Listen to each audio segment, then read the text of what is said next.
use all the resources available to read research works in the area that you find interesting, so that you carve a niche for yourself. You consider the type of research you want to do, as already mentioned, whether it's an experiment you want to do, whether it's an action research you want to do. Identify the kind of research you are interested in doing. Determine the relevance of the topic you want to research. You don't want to just do anything. You want to do something, some work that will be beneficial to the field in which you are. As a French scholar, there are different fields that you are going to be working in. The research you plan to embark on should be relevant to those fields. Ensure that it is plausible. The topic you identify for yourself, ensure that it is plausible, it is researchable. Okay? Then once you have gone through all of these and put your ideas together, you need approval for that topic. You don't just put anything down and then take it so that if your HOD, your lecturer say, no, that's not good enough, then you say, then please suggest a topic for me.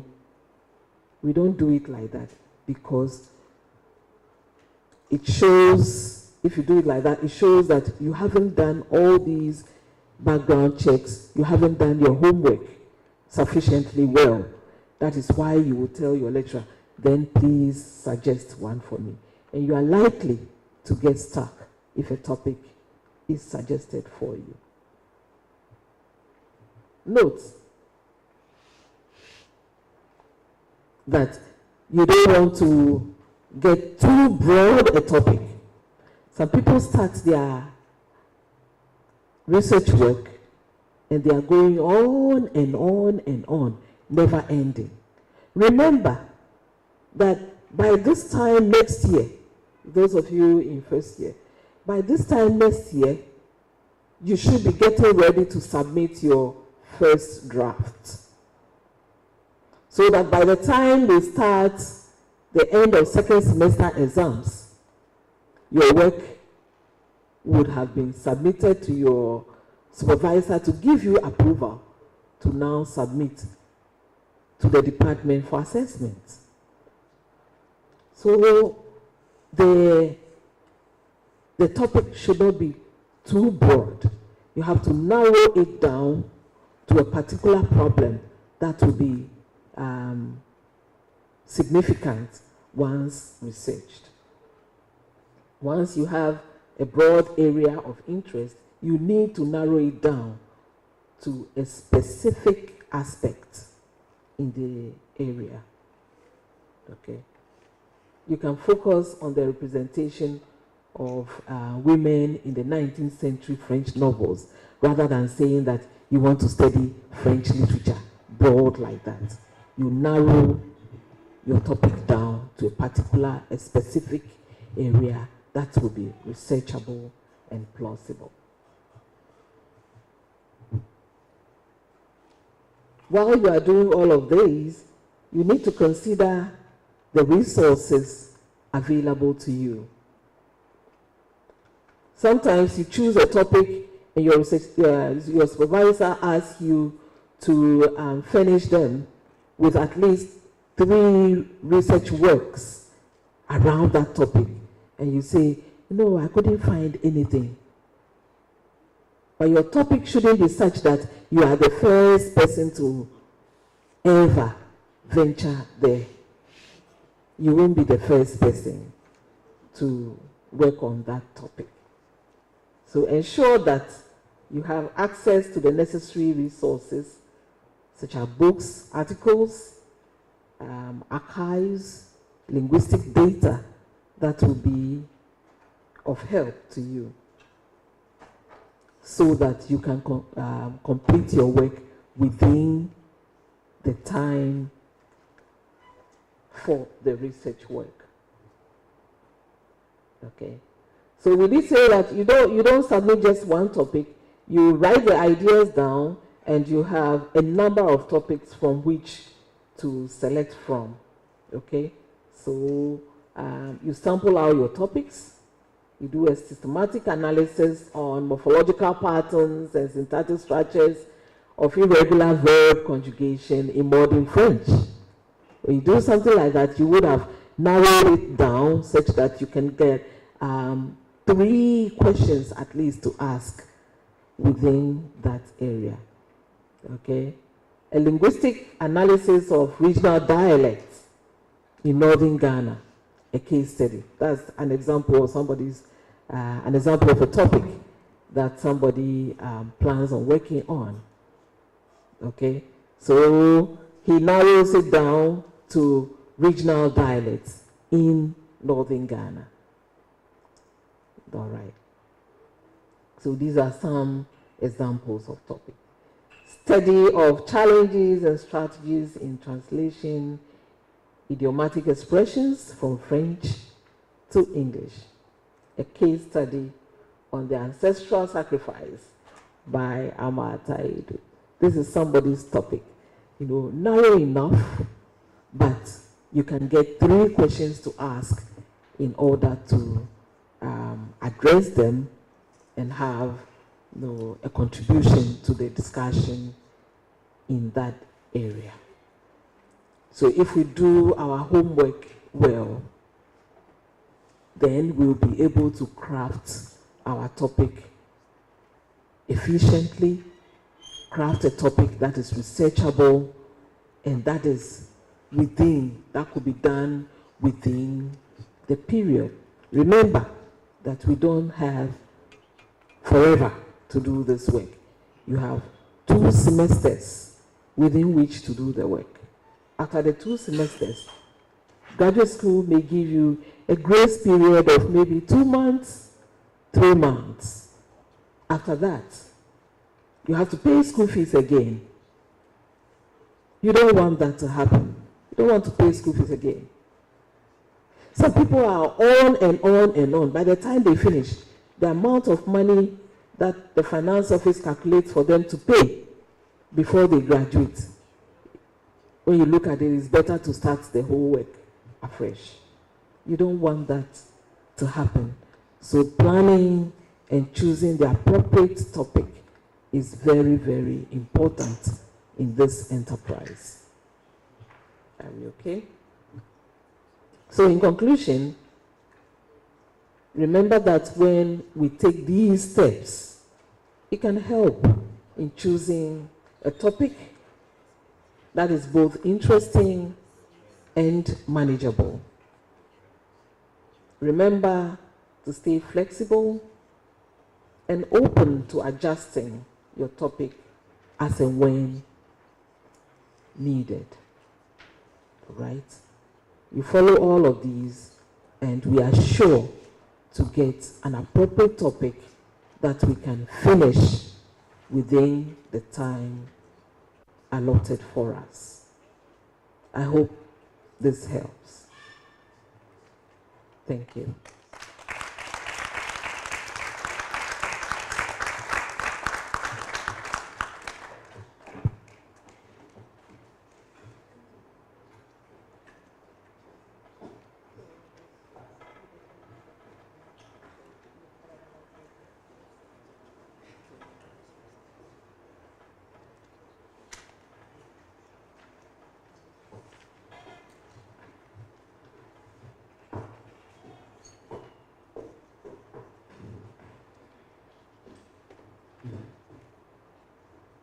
So who?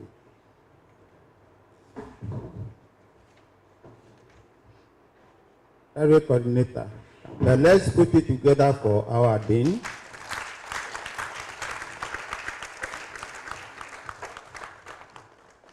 I would have liked her to be here to clarify some important things for us, but she will have to leave us for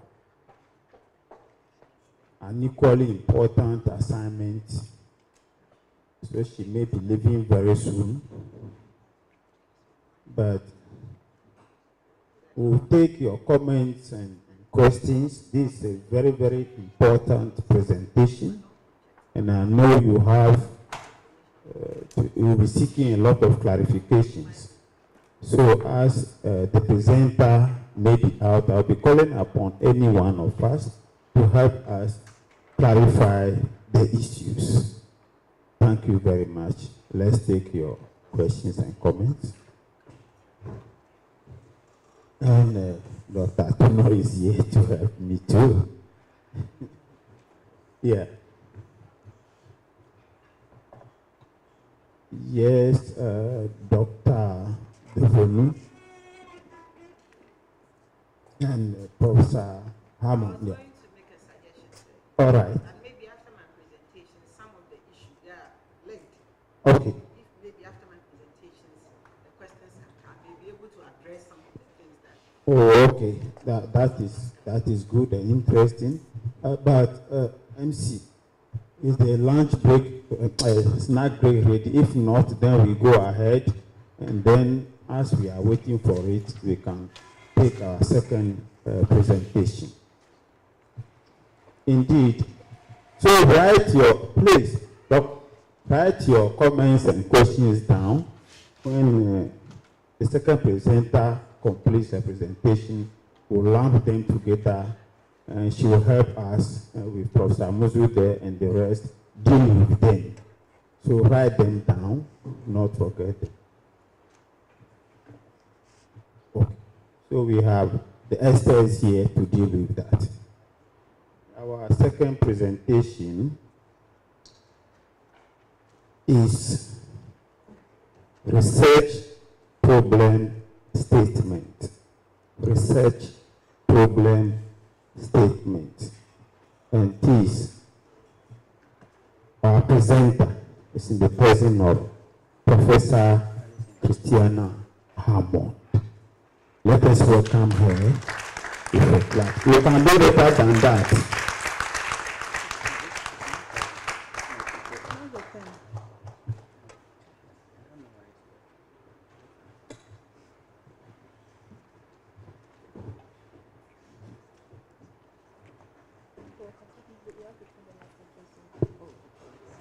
And then control from here. Here. Put it on slideshow.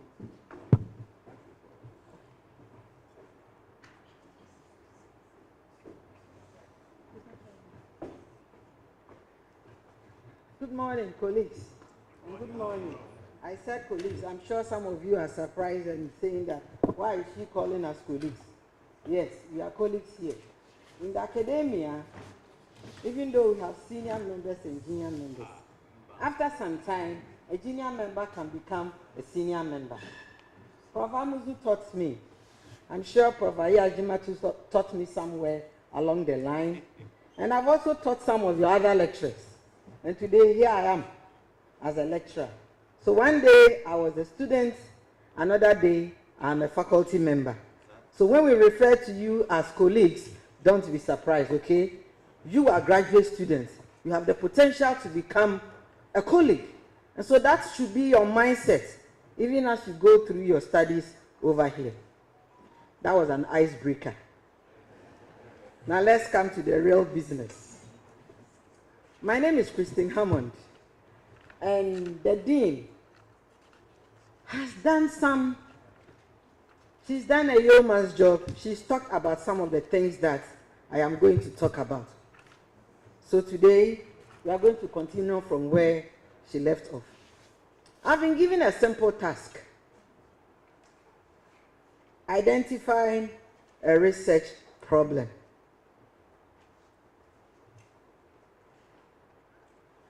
All of us can attest to the fact that every good research is grounded on a certain problem identified. And in all disciplines, this has been the procedure. Unfortunately, I don't want to call anybody a novice. I would rather say maybe early career researchers or early researchers, because we go through research throughout our lives, not only in the academia. Even if you want to prepare soup and you enter the market, there's a kind of research that you do, don't you? You don't just buy the first tomato that you see. You want to take a walk through the market. As you are going through and navigating your way in the market, you are researching on the best tomato that you want to buy. If that is the belief, then women should be better at research. Is that not the case? Yes. When you get up in the morning and you want to go to work, you want to find something to wear. If you don't do a very good research on the colors that you want to combine or the mood for the color, you iron one dress, put it down, finish bathing, and go and iron another one. It means you didn't do a good research. So research abounds in everything that we do. But we struggle to identify what we want to do because studies have said that one of the most difficult parts of the research is identifying what you want to do. Why is it difficult? We sometimes experience what we call analysis paralysis. In your analyzing what you want to do, you become paralyzed. How do you become paralyzed? You think that every area has been researched already and that there's nothing to do. You feel that what you want to do is not feasible and that you can't do it. You feel that, can I even do what I want to do? You are not motivated to do it and you become paralyzed in your efforts. And so, time is of essence and action is the medium.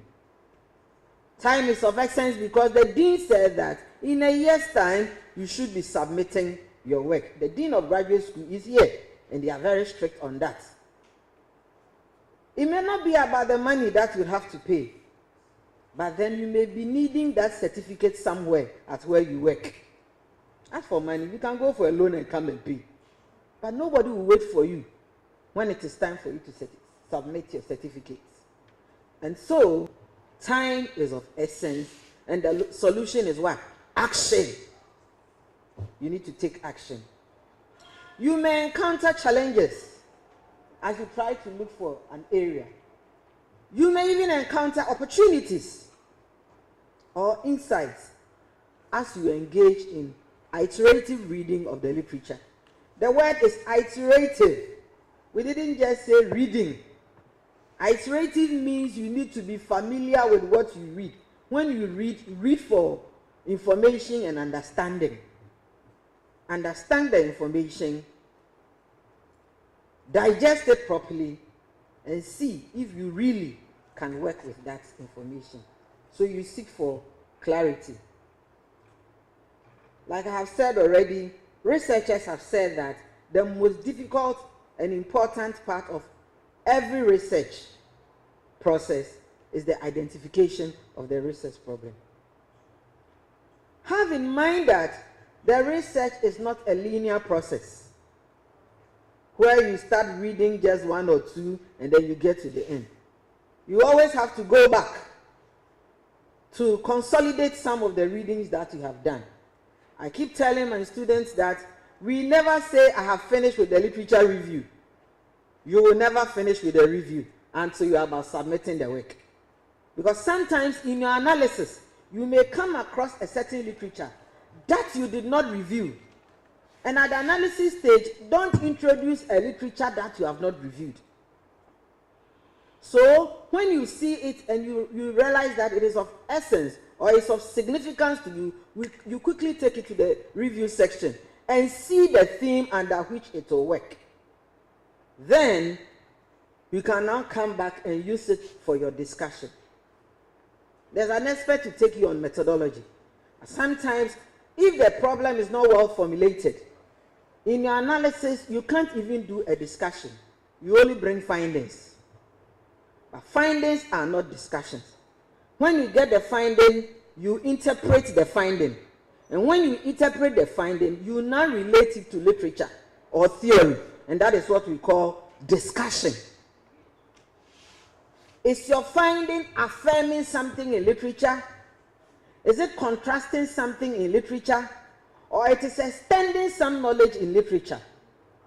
Is it in line? Is it an affirmation? Is it contradictory? Is it extending? When you are able to tell us all these things in literature or with a theory, then you are discussing. Other than that, you have only brought findings and not discussions. So we are saying that it is not a one-time task, but an ongoing process. The identification of the problem will lead to your objectives, and your objectives will lead to your research questions. And your research questions will guide you to collect the data. And when you get the data, it is the literature and the theory that will help you to analyze the data. And then you get your findings, and then based on your findings, you can conclude. So you conclude on every research question, and then you bring recommendation. So if this is my objective, and this is the data that I have found, and I have analyzed the data like this, then I can conclude this way. If I am concluding this way, then I'm providing this recommendation. If you don't follow it like that, you may bring recommendations that are not even relevant to your work. You didn't talk about IED or CODEL, then all of a sudden, distance education tutors, where from that in your recommendation? It has nothing to do with what you did. That is what we are saying. So the research questions will also guide the kind of data that you have to collect, the sample that you collect, the design that you use, the kind of analysis that you have to do. Is it thematic analysis, or what kind of textual analysis or discourse analysis? What kind of analysis would you have to do? If you are using thematic, what kind of thematic? Whose approach? Don't just say thematic analysis. There are so many thematic analysis approaches. One of the common ones and one of the earliest one is Brown and Clark 2006. They provide 6 steps. And most people from our area, the humanities and the languages and communication, sometimes we want to use. I don't know the one in your area in French. Whose approach are you familiar with? Which one would you want to use? So that's what the data analysis and the interpretation. So you see that everything flows from the problem. A research problem is a specific issue, a gap, or a challenge that you want to address through investigation. So the study, your study, is the investigation. It could be an issue in an existing literature. It could be a contradiction. It could be something in theory that you feel that when the theory was developed, maybe the sample used were whites or people in another country. But if you look at Ghana and maybe the culture of Ghana, you have seen that that theory can work to a certain extent. What can you do to update that theory? If you are able to do something in Ghana to update the theory, maybe the theory has 3 tenets, but if you apply it in Ghana, or when you applied it in Ghana, you got 4 or 5, you have contributed to knowledge by adding 2. So people may no longer cite Amuzu 2014 when he talked about 3. They may now cite you Opoku 2023 where you talk about 5. So your findings have become an update or iteration of what the theory that Amuzu proposed many years ago. Please, are we making progress? Talk back to me. Can we make progress? Yes. All right. So this is how you need to think about the research problem. Now, the research problem should be able to answer these questions: the what, the why, the when, the how, the where, and the who. The what is the issue? What is the problem? How is the problem affecting humans? How is the problem affecting teaching and learning? How is the problem impacting on our daily lives? The where. Where is it taking place? Ghana, Nigeria, classrooms, marketplace, lorry stations, on the farm. When? It is ongoing, or it took place many years ago. If many years ago, check. Maybe somebody has solved it already. Why? Why is it a problem? It's because we are unable to arrest the dollar. It's because a tuber of yam is 900 cedis. It's because a very big hospital has been built. A school, a midwifery school, has been built at UHAS. These are the issues. Why? So the research problem is seated in the middle. I try to seed it in the middle of the research. And you can see that I have goals. Those are my objectives or purpose. I have research questions or hypotheses, and they are derived from the research problem. It is the research problem that is delimiting, giving me a scope or some parameters that I have to work with. So the research questions will now determine my methodology. I have talked about it already. Will I be using quantitative, qualitative, mixed method? If qualitative, which designs am I going to use? Case study, phenomenology, qualitative content analysis, discourse analysis, linguistic analysis. That will determine. If it is quantitative, am I going to do a survey?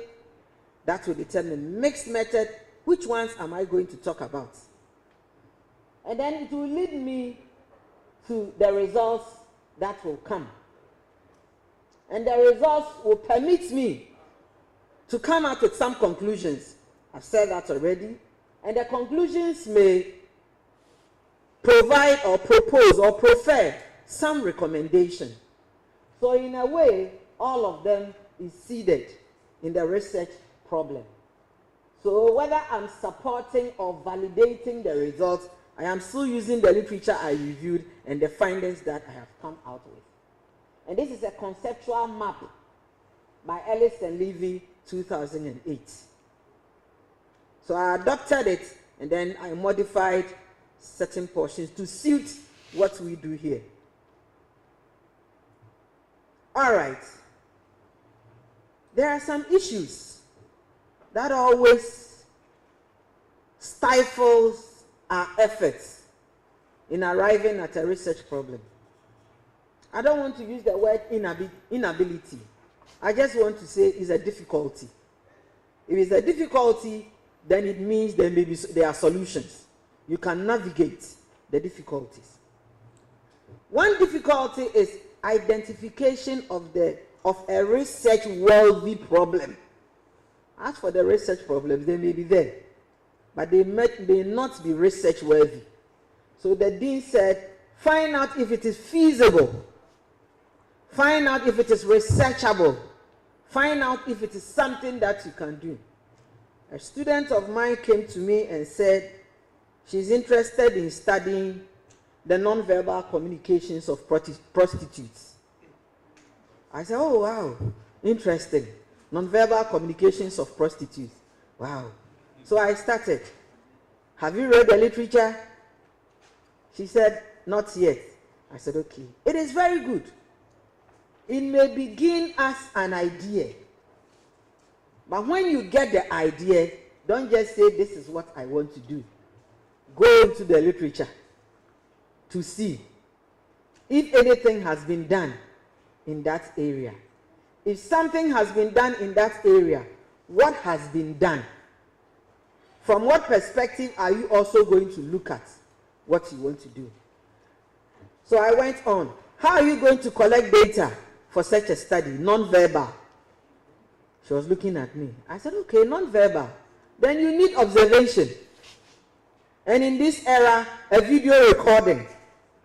Because you need to analyze the non-verbal communication cues that you see. You need to record a conversation between a prospective client and a prostitute. We don't even want to call them prostitutes. We call them sex workers. That's the language, ethically. You need to get a video. How are you going to do the recording? Then he said, oh, I have a friend who will allow me. She can talk to the people. And I said, are you a client or a prospective client? He said, oh, no. I have a friend. I said, okay. Because, and are you going to interview the people too? Then she said, yes. And I said, you can't only look at just the observation and come and interpret it. Usually if you do observation, there may be the need to interview. Because sometimes nonverbal communication is context specific. What you think that the action is communicating may not be that necessarily. You may have to interview to confirm what you saw or refute what you saw. So maybe you have seen a communication where when they see the vehicle coming, they have a way of walking, and then they pause and look at the vehicle. You will have to find out why when they pause, they turn their backside to the driver and not pose like this. You see, something must kill a man. So how are you communicating that something that must kill the person? You need to find out from them. They are the people who can tell you why they do what they do.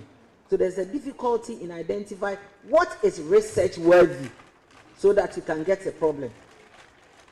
The difficulty in exploring what has been done and what has not been done. That's also another difficulty. There's also a lack of clarity in understanding the issue itself. Even when you identify it, it's difficult to understand it properly. Then, like I said already, the likelihood of experiencing analysis paralysis and then the writer's block. The writer's block is when there is a tension between your critical thinking mind and your conscious writing mind. There's a conflict, there's a confusion between the mind that is writing and then another part of the mind that is being critical. So whereas one mind is encouraging you, motivating you to write, the other part of the mind is telling you that what you have written is not good enough. Start again. So it is always difficult to even start an assignment. You'll be going around looking for information, then you'll be asking, hey, have you done the 10 paper? Oh, I'm on it. Hey, me too, I haven't done it though. You are happy that somebody hasn't done it. There's an excuse. You are not alone. Just like a Liverpool supporter, you are not alone. Never alone. Somebody too says, I haven't done it. Sit down there and enjoy. By the deadline, they are submitting. Right. So, if you want to know if the idea you have found is something you can begin work with, there are certain characteristics you need to check. One, the problem must be active. Active, not dead. That is, it should be current and relevant. We are talking about a problem in the classroom. You haven't researched enough. Maybe somebody has done it already. You have not explored enough. Is that a current trend? Is it how people are going now? Nobody now does analysis of text without an app. Even if you are not very good at the app, you can combine the two, the manual and the app. When I was doing my PhD thesis and I had to analyze a certain text, I didn't know anything about applications or softwares for word counts. Somebody directed me to Kofi Annan's ICT training school. That is where somebody there was able to develop a software, I've even forgotten the name, a software for me, where I put in the text and then I indicate what I want the software to do for me, then it generated the information for me. So it's even able to even count the number of nouns, the number of words, the number of expressions. I said, wow.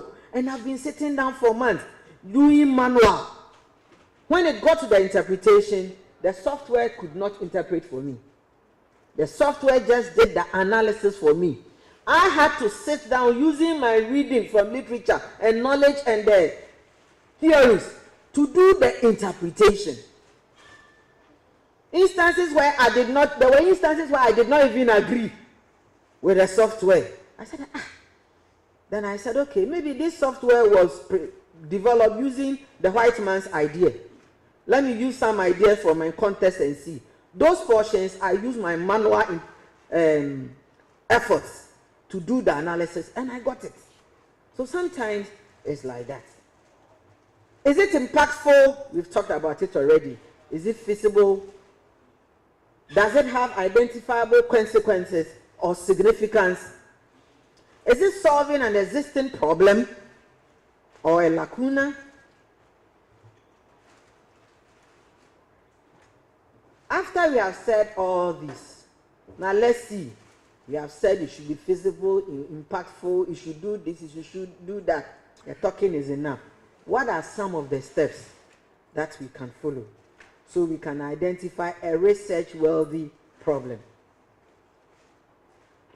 First, you can identify a motivation, or like the dean said, an interest, or a real-world problem. Sometimes it's a motivation based on your background, or the community that you lived in, or the friends that you have. You have observed a certain phenomenon, and consistently you see it. You are motivated to research into it. But that alone should not be the case. Beyond the motivation, go into literature. That's what we are saying. It can start from a motivation. And it is not even bad to include the motivation in the statement of the problem. You can write it. This study is motivated by, then you indicate what has been your motivation. Beyond the motivation, what is in the literature? It could be an interest, something interesting around you, which you have observed, sustained observation, not one-off. Sustained, consistently, it is producing the same results. Okay, this is interesting. It is still an idea. Let me see it in literature and see what I'll get. An experience. So, apart from the motivation, the interest, or the personal interest, or observation, or experience, you now come to the literature, like I said. Identify existing knowledge on the issue. What has been done in that area? What has been done already? What are the gaps in what has been done? Or controversies in what has been done?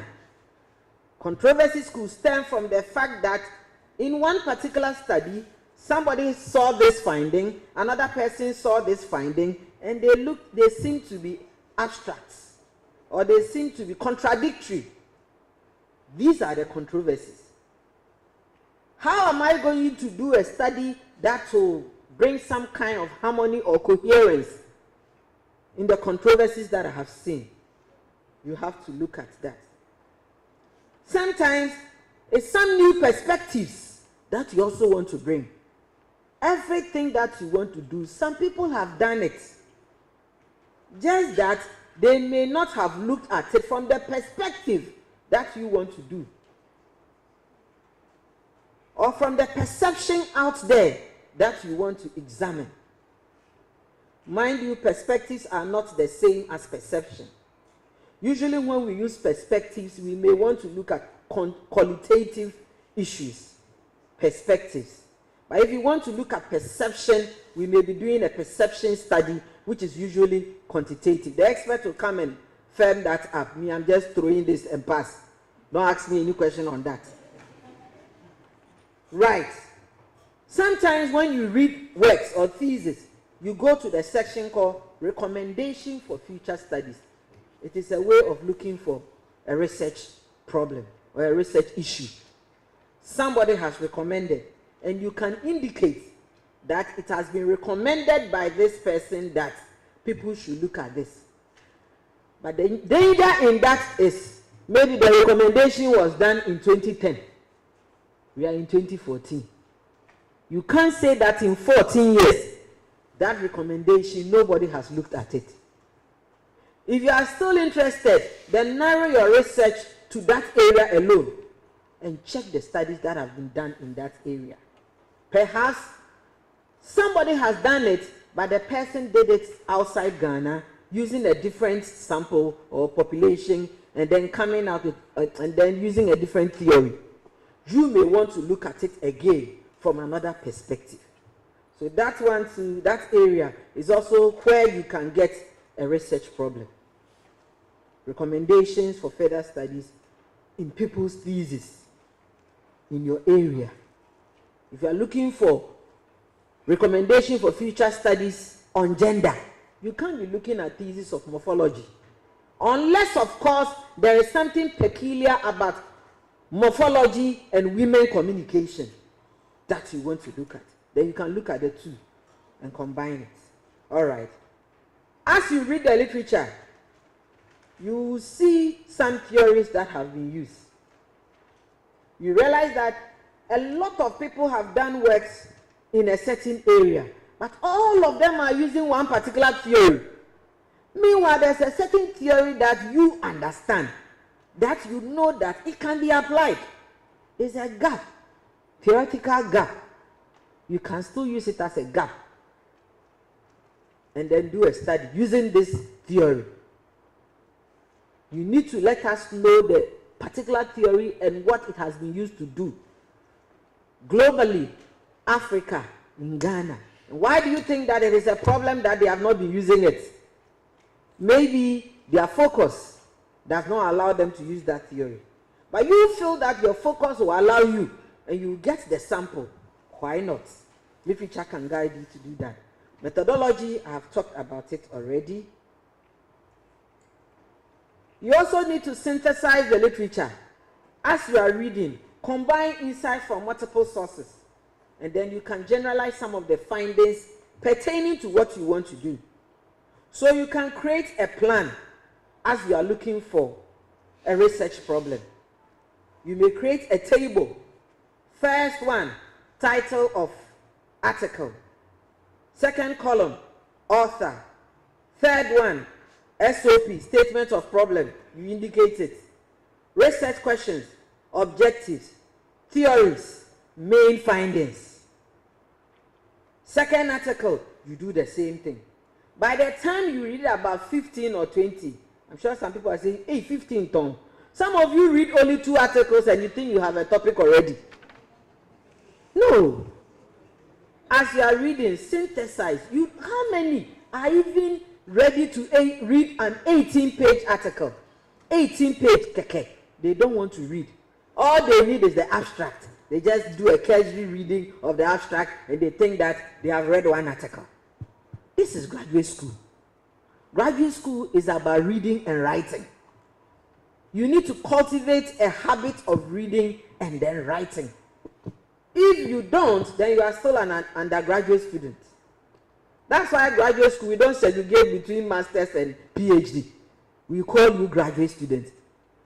So you are just like a PhD student. If you are MA or MPhil, you are a graduate student. Synthesize it. So like I said, you can create the title, the author, SOP, research objectives, research questions, the theory or the framework, and then methodology.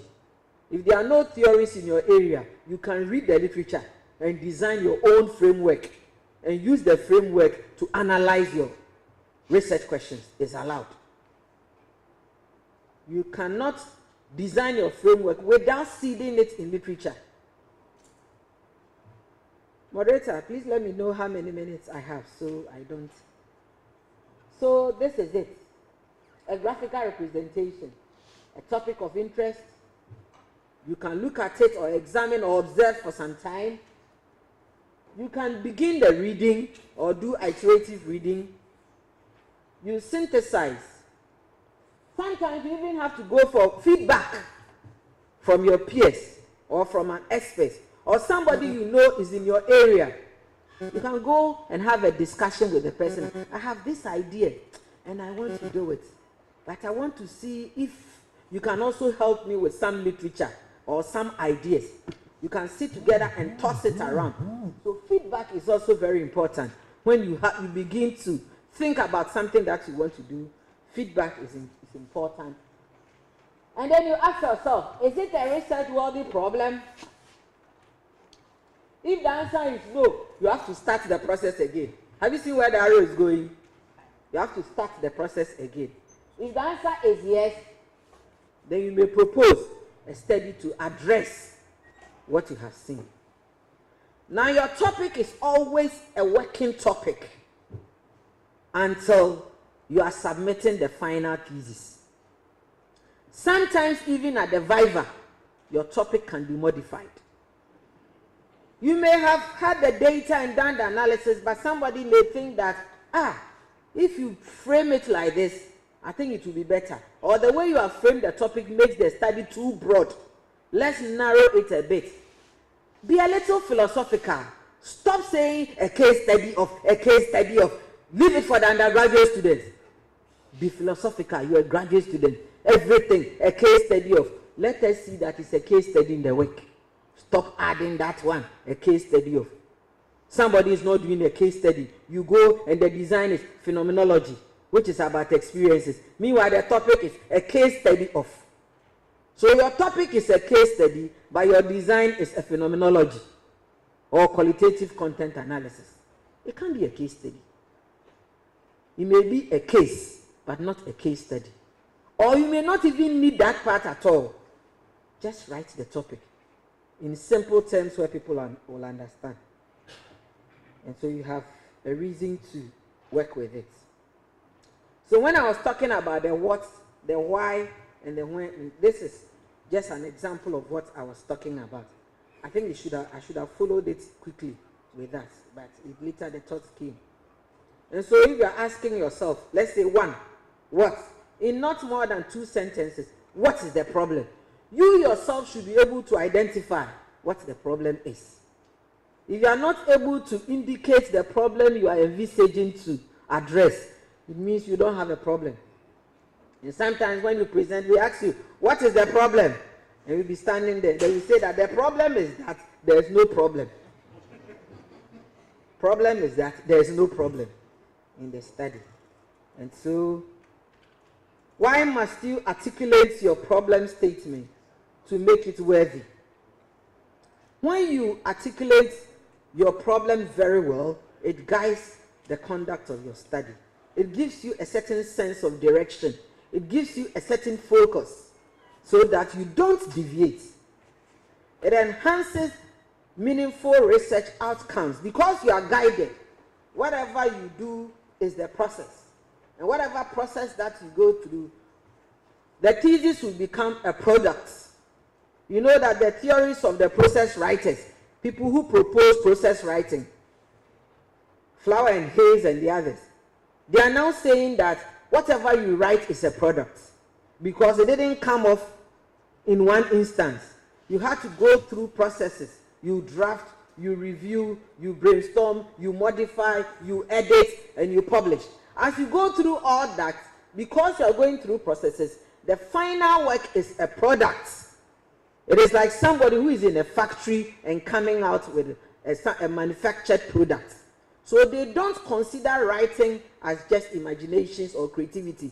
They consider any piece of writing as a product of your efforts. So you need to, if you articulate your problem well, it facilitates synthesizing the literature. We've talked about it. It communicates clearly your research goals. And then you can establish the significance of the study. If you can't identify the significance of your study, then it means your research is not needed. It's not impactful. It doesn't have any significance. In any case, once significance is a given, is granted, other researchers, it can serve as a guide for other researchers. That's why everybody writes it. So it is not one of your significance. If you are counting, we won't count that one. That's why we also don't count it as a recommendation. It's a given. All right. Common pitfalls. Some of the accidents that we fall in. Some of the things that befall us. One of them is personal observations. So we said, in looking for a problem, you can use a sustained observation. But the danger is avoid basing your problem solely on personal observations. Don't base it on only the observation or the motivation or curiosity or interest or experience. We have established that it is good to have this hunch. Beyond the hunch, go into the literature. Ask around. Do further observation. Do a preliminary investigation of the issue to check even if it is feasible or you can get data. Avoid research problems that are too broad. The dean talked about it. Vague or unrealistic. One student said he was interested in studying the communication of fetish priests. I said, hey, so what will you want to be known for? Somebody who is an authority in communication of fetish priests. I said, okay. Now they say we shouldn't even use fetish. We should use what? Prof. Jampo says it is derogatory to use the word fetish. So we should use traditional, yes, a priest of the traditional religion. You have to quote it and make it trend. Said, oh, fetish priest, aye. Okay, do you have fetish priest? So where do you come from? He mentioned a certain region, me, I won't mention it. Do you have some people? Oh, madam, there are a lot. I can even go to them and mention one that a certain minister mentioned in his speech somewhere that he can go there. I said, okay. Will they give you the data? Oh, yes, I only have to take some schnapps. And I said, okay. Are you a Christian? He said, yes. Are you ready to do all that for information? Ah, madam, if it is research, I'll do anything and go away. I said, look at you, Christianity. Practicalizing it where you need it most, leaving it where you don't need it. All right. Then I said, every time you do a research, they always say that there's no problem. After all the readings that we have done, we say there's no problem. So I just brought one. So it begins, of course, with the motivation. And then look at how the person wrote it. In spite of the research efforts made in the area of critical discourse analysis, as shown in the reviewed literature, the person had reviewed some literature in the SOP, at least a page or two, telling us what has been done in the world, what has been done in Africa, and a little in Ghana, so that the gap will be clear. Said, there exists a lacuna with regards to the analysis of power, ideology, and hegemony in the contents of radio and television advertisements in Ghana. So the person is doing CDA, critical discourse analysis. And anytime you talk about critical discourse analysis, you are looking at issues of power, issues of hegemony, issues of ideology, and how people propagate them in their speeches, in their writings. And so people want to do CDAs of speeches of political leaders.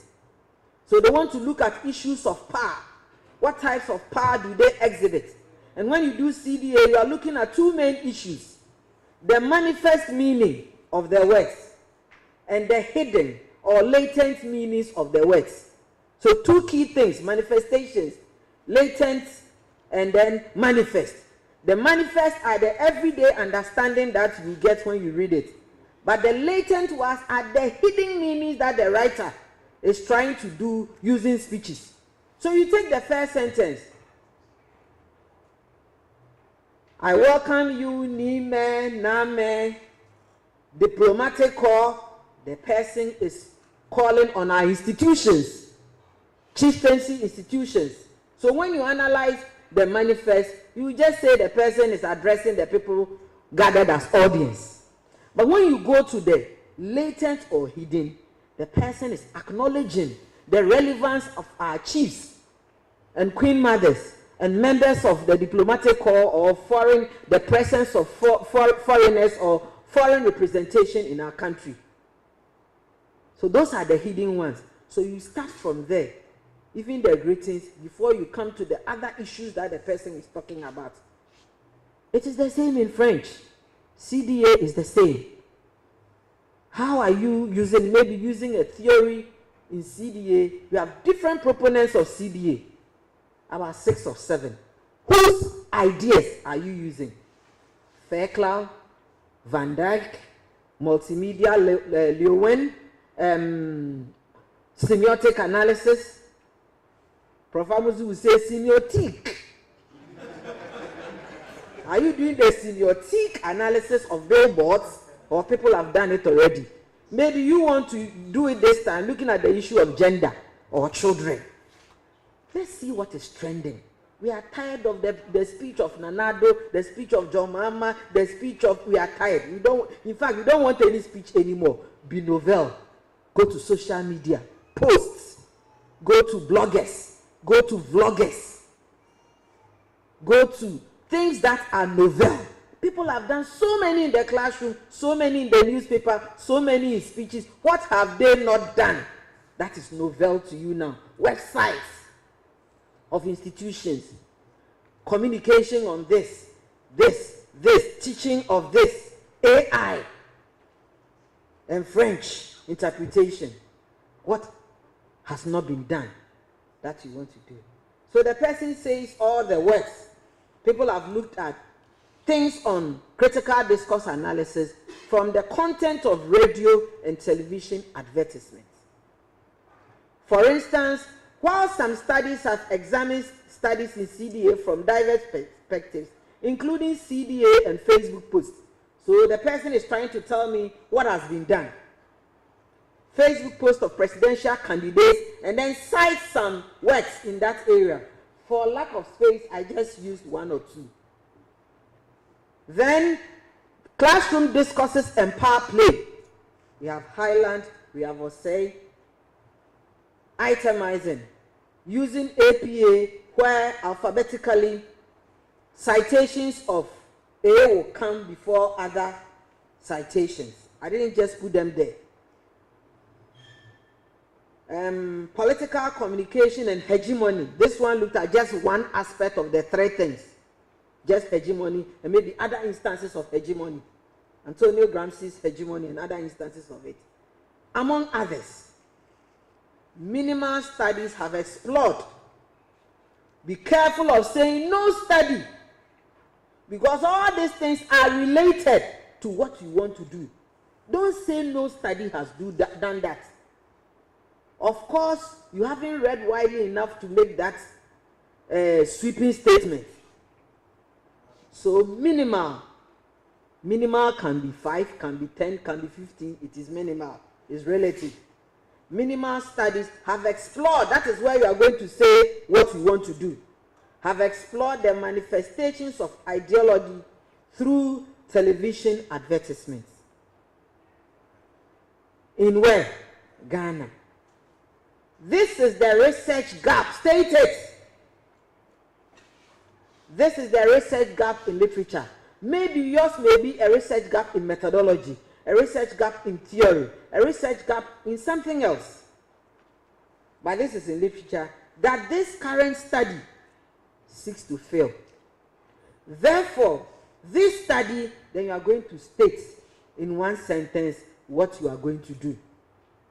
And then after that, your objectives will come. So you state what you are going to do like a main objective. And then your specific objectives will follow. For MPhil, I think minimum of 2, maximum of 3. Dean will clarify that. And PhD, I saw 4 and 6 somewhere. I don't know if it is still the same. Minimum of 4, maximum of 6. MA, minimum of 2, maximum of I always tell people that I will do MPhil rather than MA. Because the difference to me is like the number of pages as well as the viva. Why will I go and come back and write another thesis? So if you have the opportunity and your department will allow you to do MPhil, if you get a 3.0, then continue and do MPhil straight away. Or you bought the form for MA. So you have to finish one before.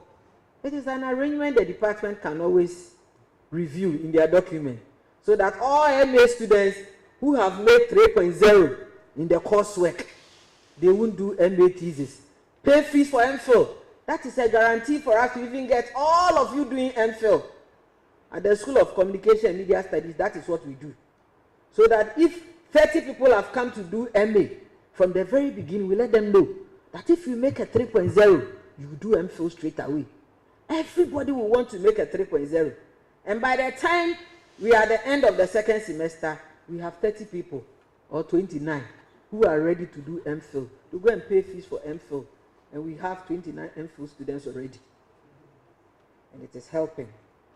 Right, so before I go, let's look at the criteria for assessment. Bring me the time, so I'll know. Criteria. From the assessment criteria of the university, when you submit your thesis, this is the criteria for statement of problem and justification alone, 20 marks. It is 100.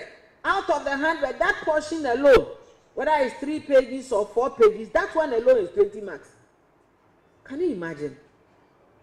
It tells you the importance of that portion of your work. 20 good marks. And these are the things that must cause you to get the 20. So look at the issues there. Is it in abstract? Does it describe the substance of the thesis? Is it clear and adequate? If you're able to meet all these 5, okay, I'll finish before that time. Right. That is it. Justify why the topic merits a study. That's what we have been saying from the beginning. Why must we? So they'll ask you, why should we be interested in this work? It is not about the significance alone. It's about why there's a need to research into this area before you continue with the significance. So have this at the back of your mind when you are writing the thesis. Every time we have a workshop, we make sure we use portions of this to educate the students that you are doing this work with this at the back of your mind. If you yourself, you read the 4th one, statement of research questions and or hypotheses derived from the research objectives. Are they there? Are they clear? If they are not clear, you've lost some marks over there. And your 20 is coming down. You will fall down like Ghana Empire and rise no more. My takeaway or my closure. I've kept saying that consider the current trends. What is novel in your area? You are young, not in terms of age, but in terms of research. Don't be using studies in the 1920s and think that nobody has done it. It may be a seminal work. It is relevant. You can mention it. But are there not related studies that are current on that same issue? Rationalize and align your research problem with your goals. What are the goals?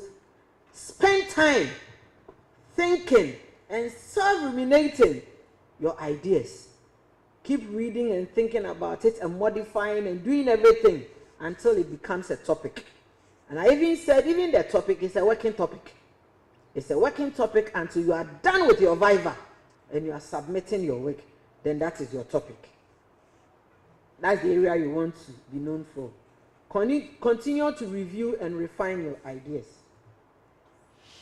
These are some references I worked with. Thank you very much.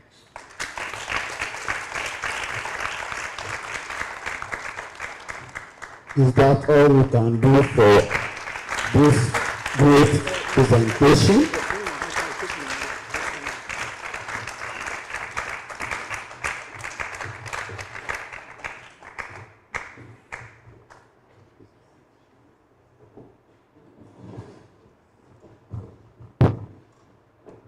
Well, thank you very much, Prof, for the detailed and clear presentation.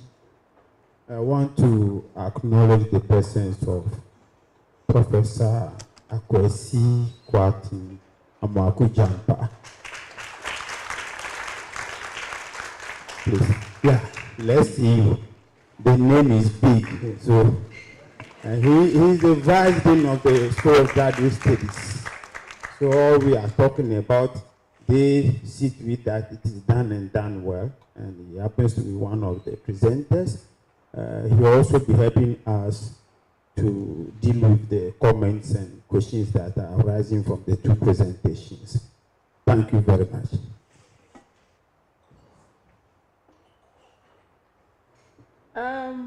Colleagues, we've had two presentations, and then we held on to discussing the first one, promising that they will be done after the second.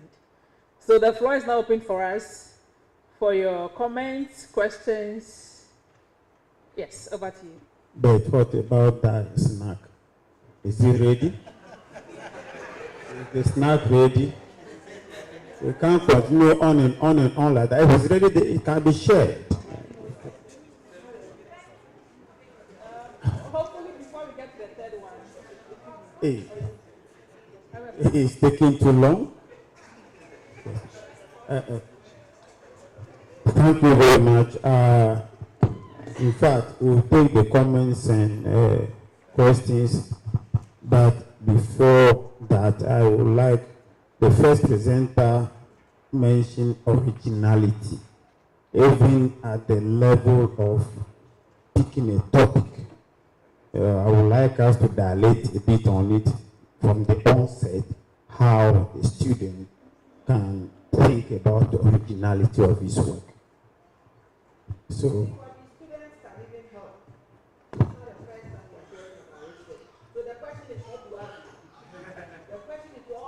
yeah. Yes. we are ready for that. Yeah. So let's contribute now.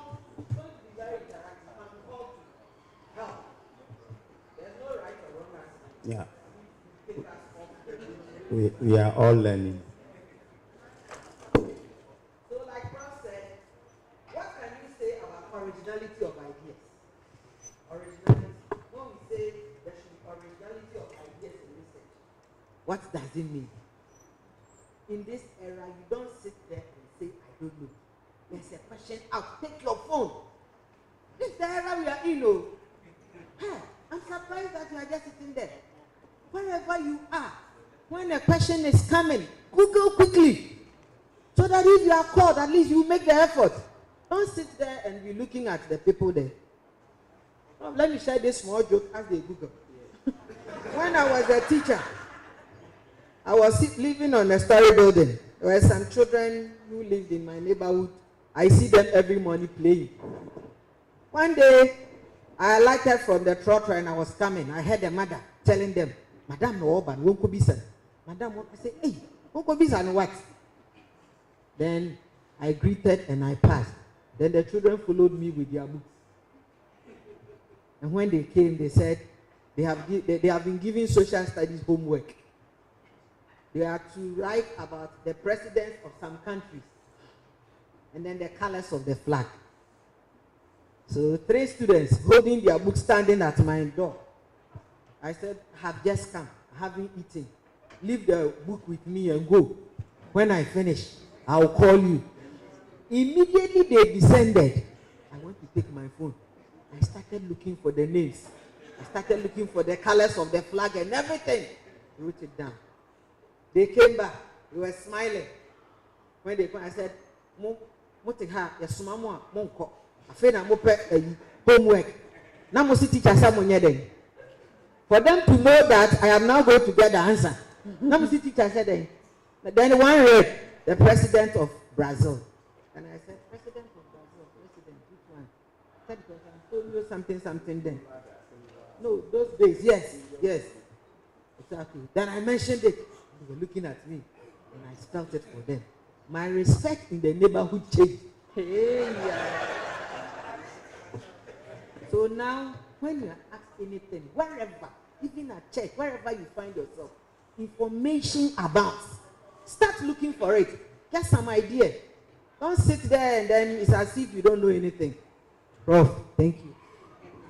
When you get it, you also scrutinize it to see if there's something to add or something else. Yes, the floor is open for that originality in thesis, even at the level of choosing the topic. How can it be determined? Yes, Dr. Duvun, are you answering the question? Yes, I will give it a try. Right. Yes. I think in terms of originality, there are two major aspects that I will consider. The first one is the problem that is the starting point for the research enterprise. So it starts, the originality of the topic starts from the very originality of the problem itself. And that is what? The problem that I'm investigating should be a problem of interest. It means a problem that has not maybe exhausted in the debate that is to be found in the area of research. Because if it's a problem that has been in a way or to some extent exhausted, that has been a lot, that means a lot has been said about it. Such that what the finding of the research that we are embarking on or carrying out will not bring much or will not be of substantial contribution, and as far as the enriching the debate is concerned, then the originality it's not obvious that there will be originality. So the nature of the problem that we are investigating, how original the problem is. That is number one. And then number two is how we then formulate the topic. For instance, Prof, when delivering said, there is this tendency that we'll be seeing over and over the same thing, a case study, a case study, a case study. The French will say, sortie des chantiers battus, sortie des sentiers battus. Means something that has become at a point monotonous. Something that has become so popular. And there is, I think, it has been said in a various manner, and you just speak it as it is, instead of bringing some kind of innovation. So when there is lack of innovation in the topic, the way you put it, and then the problem that you want to tackle through that topic, then the notion of originality is problematic. So these are the two dimensions. The problem that I am tackling, how original is it? Has it been exhausted or not? Is there something that while tackling the problem, I can add up to the existing knowledge? I'm not repeating the same things that have been said already, the findings that are there already. Because she said at the point people will say, add up to research, add up to research. So there are this kind of formula which are already, let's say, they have become kind of standard. Thank you very much. And then how you formulate you laid a good foundation for us there. Thank you. Is there any other contribution on that? Any other contribution? Who has found something out to help us clarify this? Okay. Okay. I think bear in mind that the research is supposed to. We are not creating a new world, and everything has been done already. And so, to respond to the question of originality, I would say when you identify the gap and you seek to respond or to fill in that gap, then the work will be original. That's yes, so that, because you're not doing you're not creating a whole new world, and you are not repeating what others have done either. So, by filling in the gap, either in literature or theory, or methodology, that would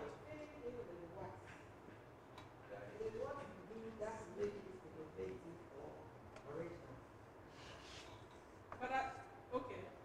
So the investigation is what make it original as you close the gap. Yes. Graduate students, anything from you? Start pointing at people here. Okay, yeah.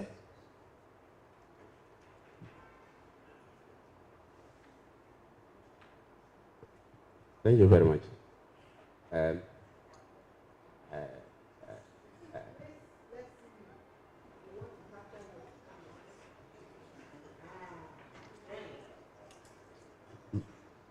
I want to say that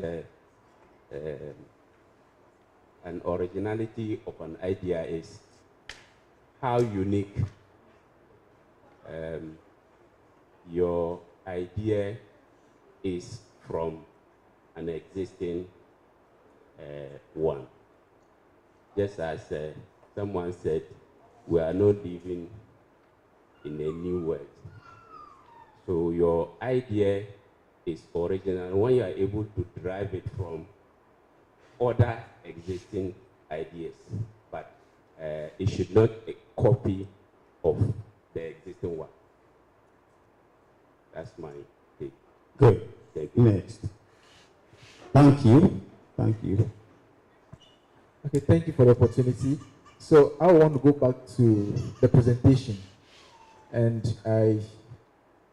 I think at the point, Madam made mention of the fact that, to have a research-worthy problem, we can locate that either it can be a personal interest, observation, or experience. And I think to have originality of a problem or of idea, personally, I feel it can be found in experience. For instance, in my field of work, I've come across a lot of things. And as I embark on this journey, I feel in my field of work, the things I've encountered, the many things I've come across can be reliable points for me to come up with a topic. So if I'm going in such a research, at the end of the day, my experiences will really help me to arrive at something very original, something that will be worth working with. So my experiences go a long way to help me buttress a point and make it original. Okay, thank you very much. I want Professor Hammond. Okay, Prof. Amuzu.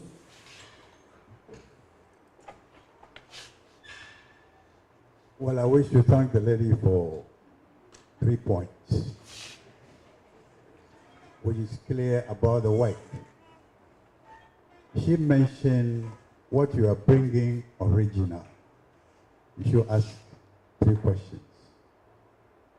Are you creating a new theory?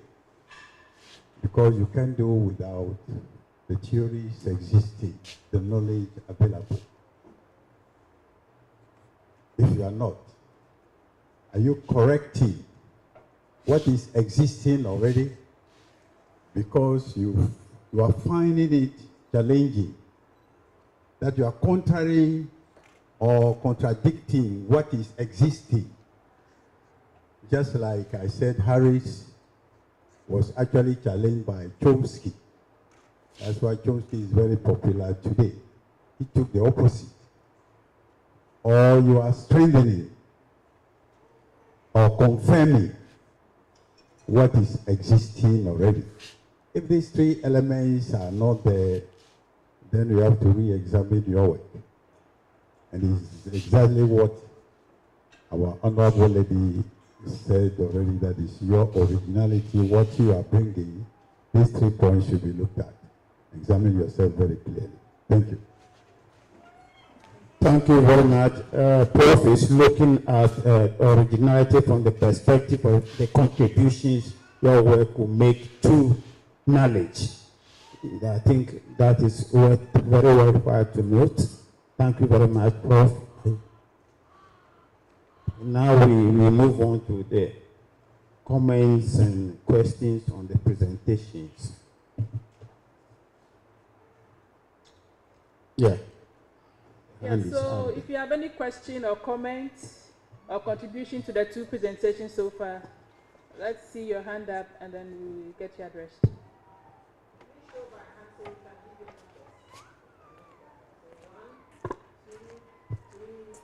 we take 3, 4, then we move on. So, Okay. Thank you very much for the renewed opportunity. So thank you for the renewed opportunity. The first point that I wanted to make, Prof. Okay, I say thank you very much for the renewed opportunity. The point I wanted to raise, my first point, I think you were right when saying maybe the discussion will occur only once you are presented. So it had to do with the topic. And the point I wanted to make is that a topic, till we do the final submission, we formalize the final submission, is to be looked at. In French, we call it sujet opérationnel. It's operational topic. Because, as you say, it can be subject to change any time, any point in time as the process is evolving. And I think in relation to that, one recipe that I want to share with students is this can effectively occur when positive inputs are given. And one of the ways one comes across those inputs is when one actively gets involved in some of the academic or research-related activities such as this very initiative. And one does not just participate, but one also does so thereby presenting something. Because when you attend a particular program like this one, or the one that we'll be having at the various levels, that is both departmental, faculty, and the other occasions, and you don't see those opportunities, for instance, to present, and you can have those feedback and input that will help improve on the reformulation of your topic. And I think as per the experience that we've made so far, some people, it's only when they were attending those programs that they were given hints as to how they should relook at their topic. So that is a personal piece of advice. And there is one question that I would like to ask. There is in research that particular concept, and which is the serendipity. And I think the two presenters have not made mention of it, and I think it's worth mentioning here. How do we go about it?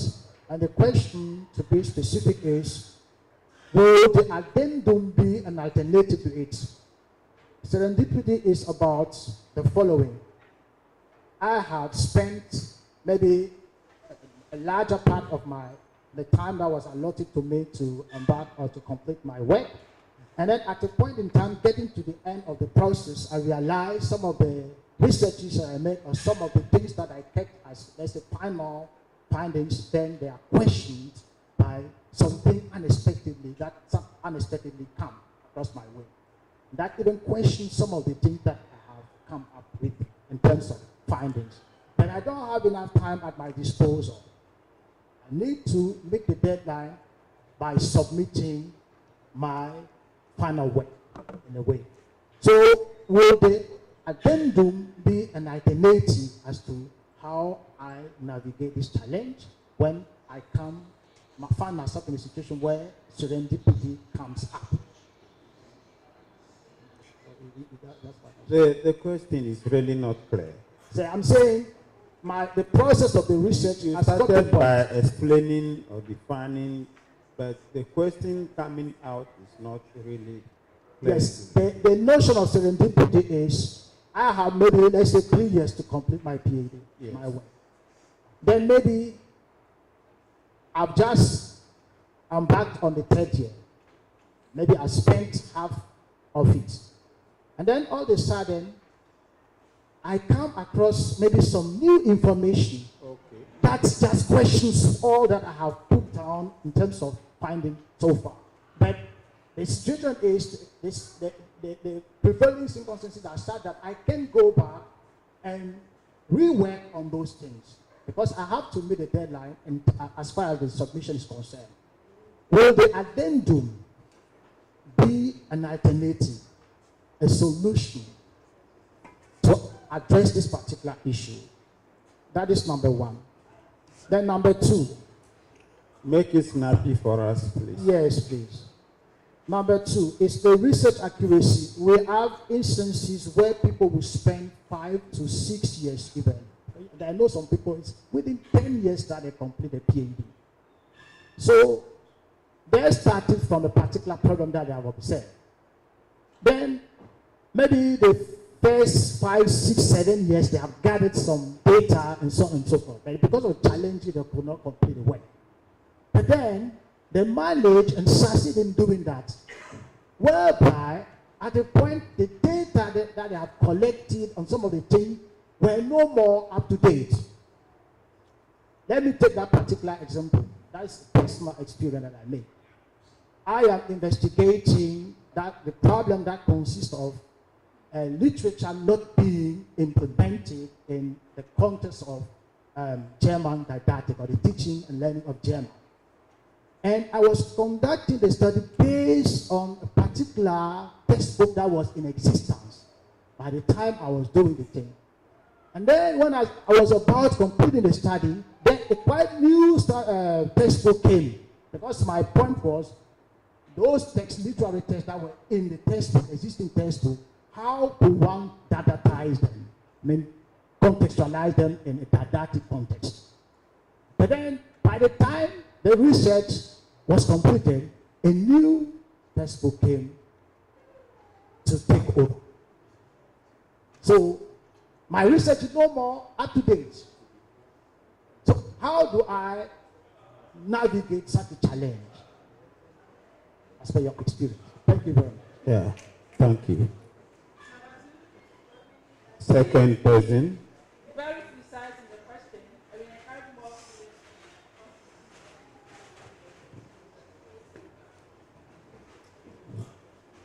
Thank you very much for this wonderful presentation. Actually, mine is not a question, but is a contribution I wanted to make. That is in regards to our flexibility alongside the conduct of our research. I'm not just saying this to advertise myself, but I want to use myself as an example.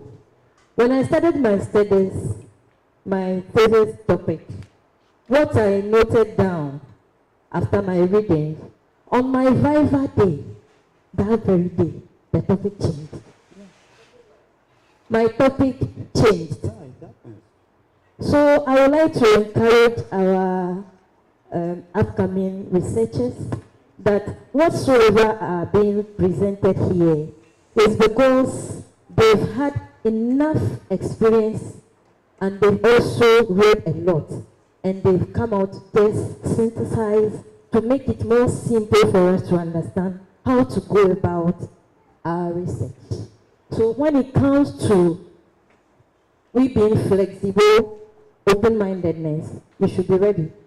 And when it comes to novelty, I will really appreciate the Department of French for that, because the lecturers in that department, I'm not saying it as to flatter them, but I've been experiencing other departments as well. Not that I am part of them, but I interact with them. What we experience in this department, most of them, they don't have it.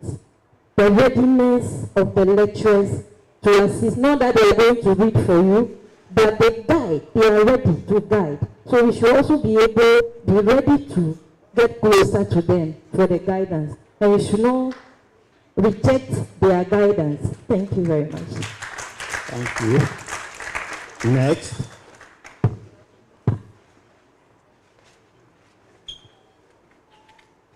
Okay, thank you. So this is just to confirm something along the discussion when Madam was in the presentation. At the point I heard her say that if you have no theories in your field, you can use literature to buttress your point. So the question is, if that is true, what if my supervisor or the external supervisor who is supposed to guide me do my work does not really know anything, or no, not even know anything, but is only interested in theories and wants me to use theories. Meanwhile, I can't find any. How do I navigate my way through?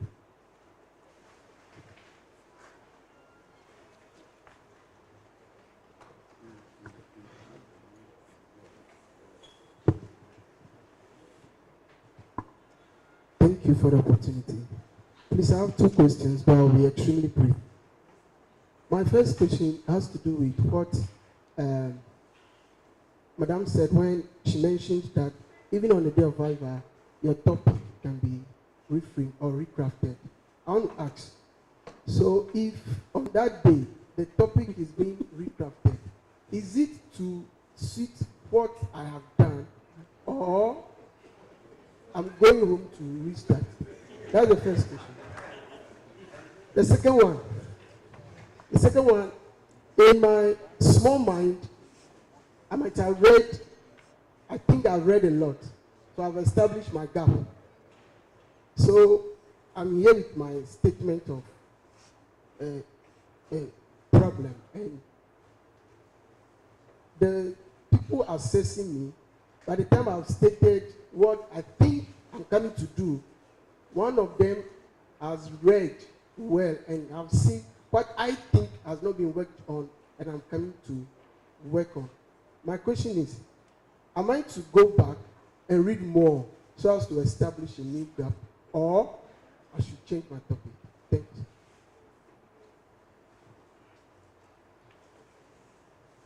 Okay, we'll try to answer the questions. I believe for Dr. Devonu, the issue of serendipity, which he talked about, is about you are finishing your work and something new pops up, and you have to submit your work. If not, you may be sanctioned financially. Well, you may ask for extension so that you can accommodate the new thing that is coming. That's one way. Or you may submit and make the other thing a new research that you are adding to what you've done already. I think both ways it could be done. And when you have collected data for about 6 years, and then it has become obsolete, you have to update it. You can't use the old data to finish the work. So that is what I think can answer those very important issues you raised. Then, I think the second person is just contribution and comment. So we thank her for it. Third person, when you don't have a theory in your area, and the supervisor is insisting that you should have a theory. Yeah, please talk to that for us. If you are struggling to get a theory, or the theory that you get is not helping you to analyze your data, like we said, you can go into the literature and use the literature to design your framework, which is also not easy to do. But if you think that this is the literature, and the literature can be used to do this, just as you are using the literature to do the analysis, you can come up with your own framework, give it a name, and it will be credited to you. You can also look at somebody's framework, and if you can adapt it, okay, to suit what you are going to do, it is allowed. We don't want to say that you can't find a theory, but in the event where you can't, it is allowed. I've seen studies like that, where there were no theories, but the people designed frameworks to analyze the data, and it was allowed. And that is the grounded theory, the grounded research. They didn't begin the research with a theory in mind. They did their own framework to analyze the data, or at the end of the study, they came up with their own theory. Prof, wants to add. Thank you very much. Just a footnote, and probably from the last point that you made about grounded theories. So the one point that I want to make is that we need to avoid what I call the tyranny of theory. Sometimes you are under the impression that by all means compulsory you have a theory, right? You have an a priori theory. And you end up imposing a theory that might not necessarily work or connect with your data. So one of the ways, and grounded theory works best with those of us who do qualitative research, you allow the theory to emerge from the data that you are collecting. So you are guided by certain kinds of assumptions. And one of the things that we need to know is that every kind of research, whether you are finding an a priori theory or you are not finding one, you are guided by certain kinds of assumptions that are theoretical propositions. They are sitting there in your head. They guide the framing of your research problem. They guide the framing of your research objectives and your research questions. So there's a sense in which,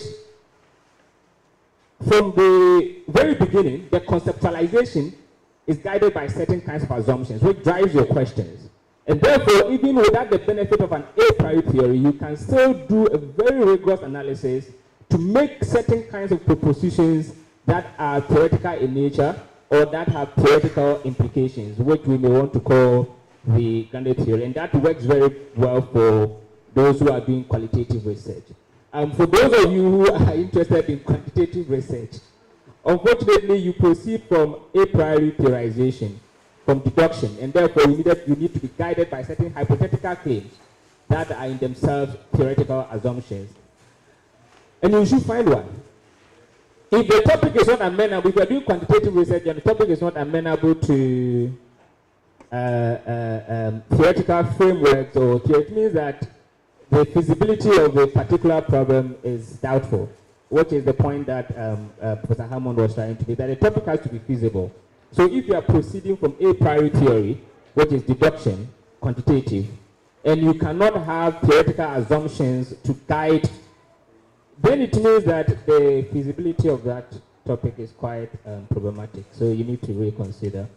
And just a quick contribution to the question about, I think the person was talking about doing some study on a textbook, and then you realize that there's a new one, which makes, so I mean, it does not imply, I think he said that it means that the research findings is inaccurate.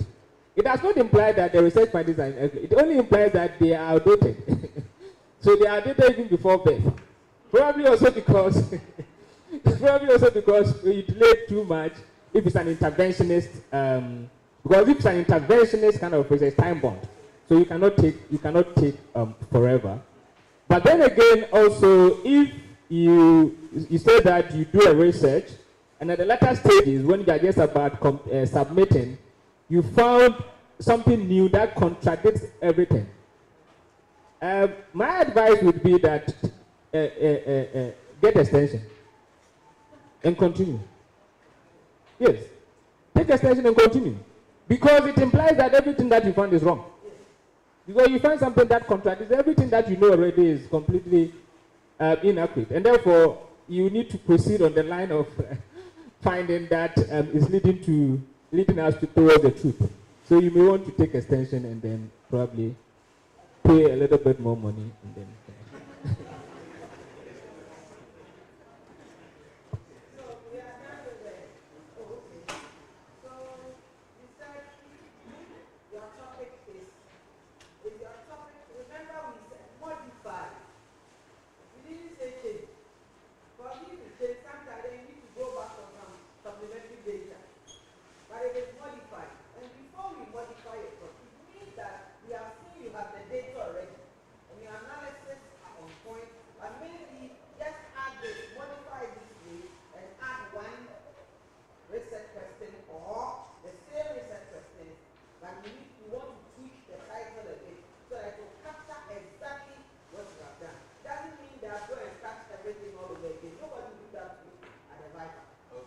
So they have looked at the trend of your work and think that this thing must change in the topic to suit what you have done.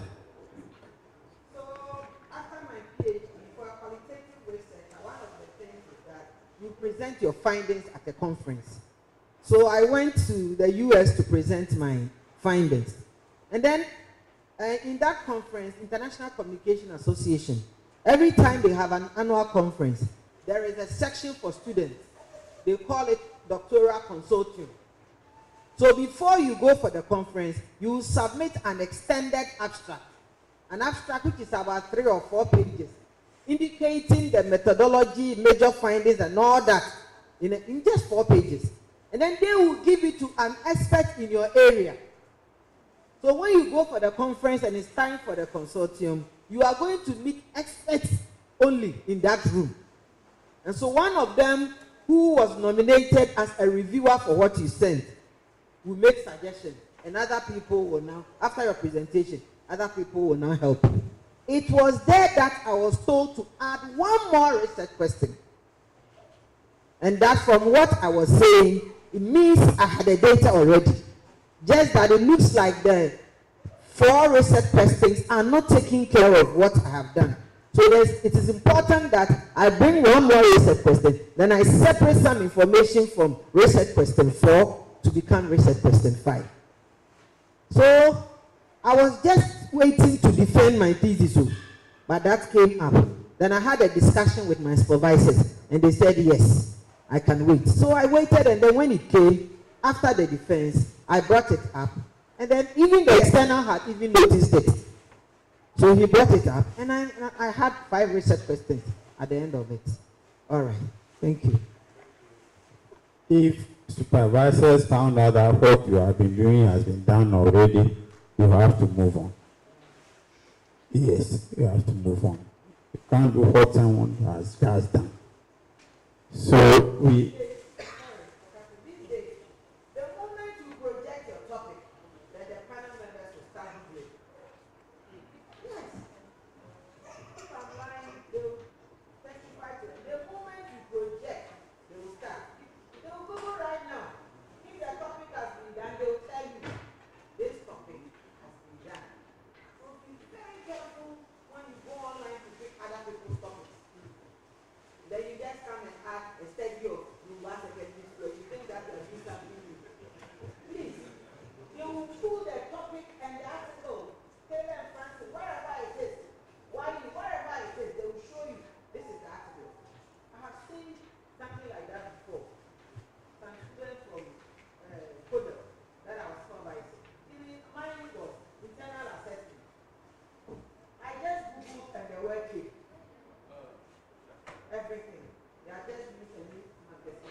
Yeah, please. These sessions are very, very important sessions that we want students. We want to give chance to students, graduate students, to ask questions. So avail yourself. We'll take 4 more questions and we'll close this session. 4 more questions. Students, graduate students, quickly. If there is none, then we are closing. We are rounding off. Yes, one person there. Where is the mic? If it is only one, fewer the merrier.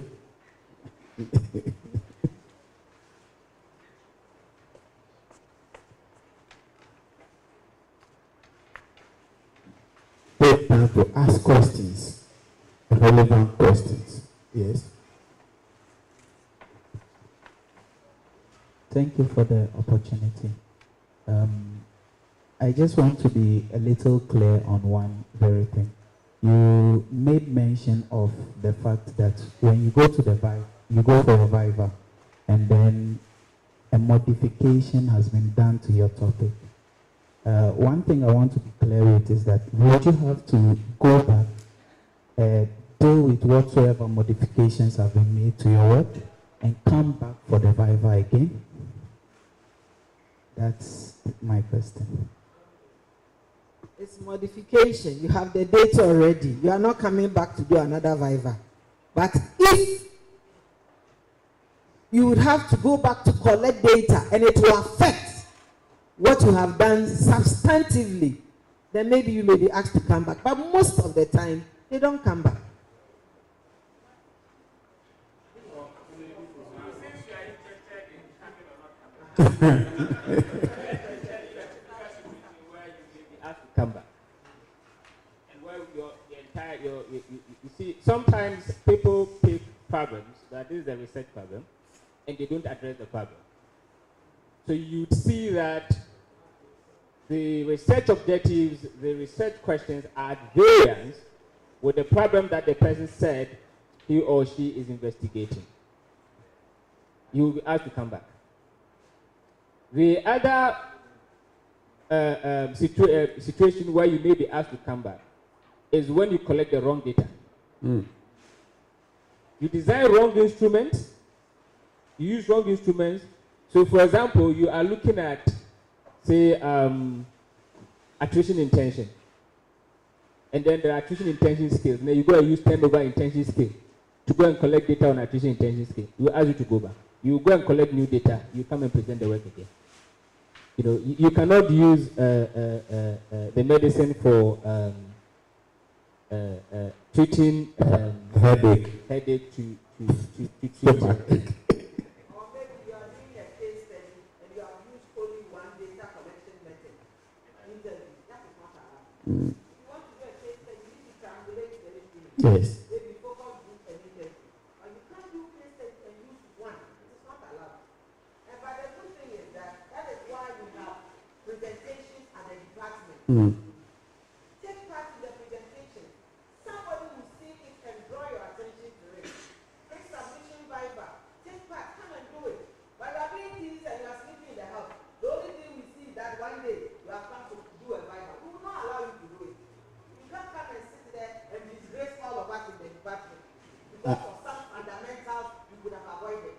Disgrace us and go. Disgrace us and go. Not be allowed. That when we schedule presentation, especially for MPhil PhD, no excuse. If you don't pass the seminar, requirement for seminar, you cannot submit your work. I am sure you have a schedule in your department where you present all the time. Yeah, sure. If you are not doing, people who always give excuses when it is their time, bro, don't graduate them. For sure, they will not. They come and do that. Their work will not do. Thank you very much. Yes, and yeah, quickly. Thank you. Please, the first presenter mentioned of a research report. Before your supervisor accepts your topic, you should have a research report. I don't know whether I have gotten her. So if anything like that, please, I want to know research report. It's what you submit. So it is assumed that you have done the thesis and you have done all the studies and you are reporting on chapter 1, chapter 2, chapter 3, chapter 4, chapter 5. That's what Yeah, the final work is the research report. So you can't bring that before you bring a topic. I don't know how you come back. Yeah. Yes. Finally. Okay, just a quick one. Not too long ago, I heard the panelists say that we do not accept maybe topics that are picked from online sources. So I just want to ask, in our world today, can't we pick topics and then try to kind of buttress a point by indigenizing whatever we are trying to do? The thing has been working on elsewhere.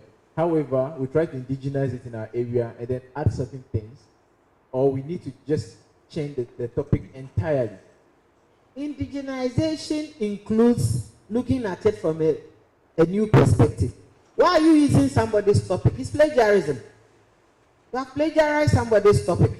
These days, right, if you saw this star and another person saw that star, they bring the two pictures on Facebook or TikTok and say, you have plagiarized somebody's dress. How is that two plagiarism? Somebody has sold this kente, I've also sold the same star. Then they say you have copied from Beyonce or you have copies of somebody's dress. Yes. So please, you can't copy somebody's work and say that you are indigenizing. If you are indigenizing it, then let me show you your new topic. All right.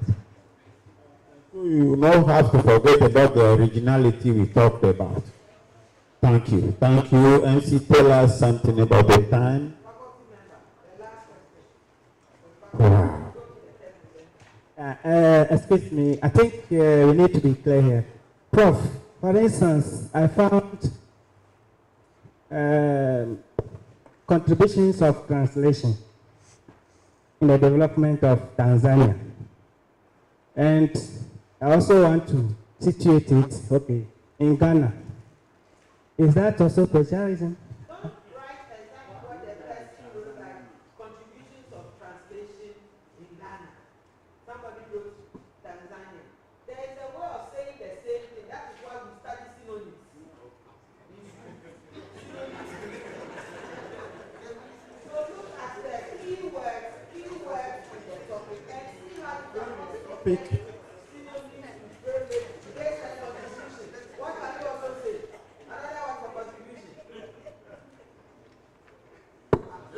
Thank you.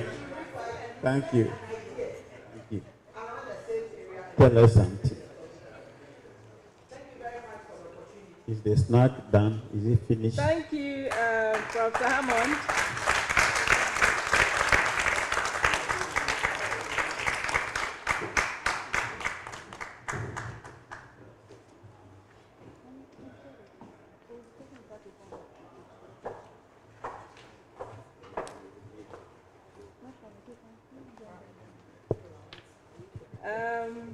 Professor Hammond is always a lovely personality when you get to engage her. We are so much grateful, Prof. We've been educated on how to get our topics for the research work and also how to identify the gap. We move to the third presentation, which will be touching on the design and methodology of research. And this will be delivered by Professor Akwesi Kwatin Amwako Jampa, who doubles as the Vice Dean of the School of Graduate Studies. Today I mentioned the name correctly.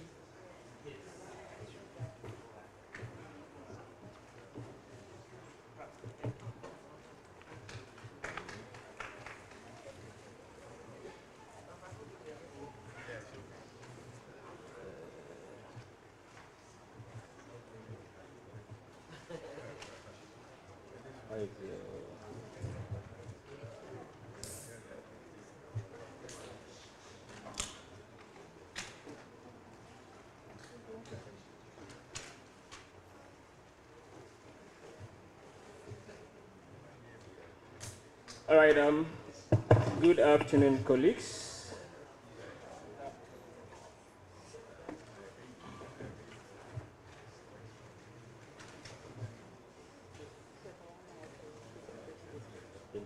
I will not do even 30 minutes. You want me to finish early, don't you?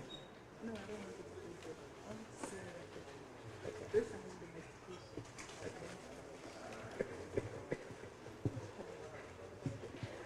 All right.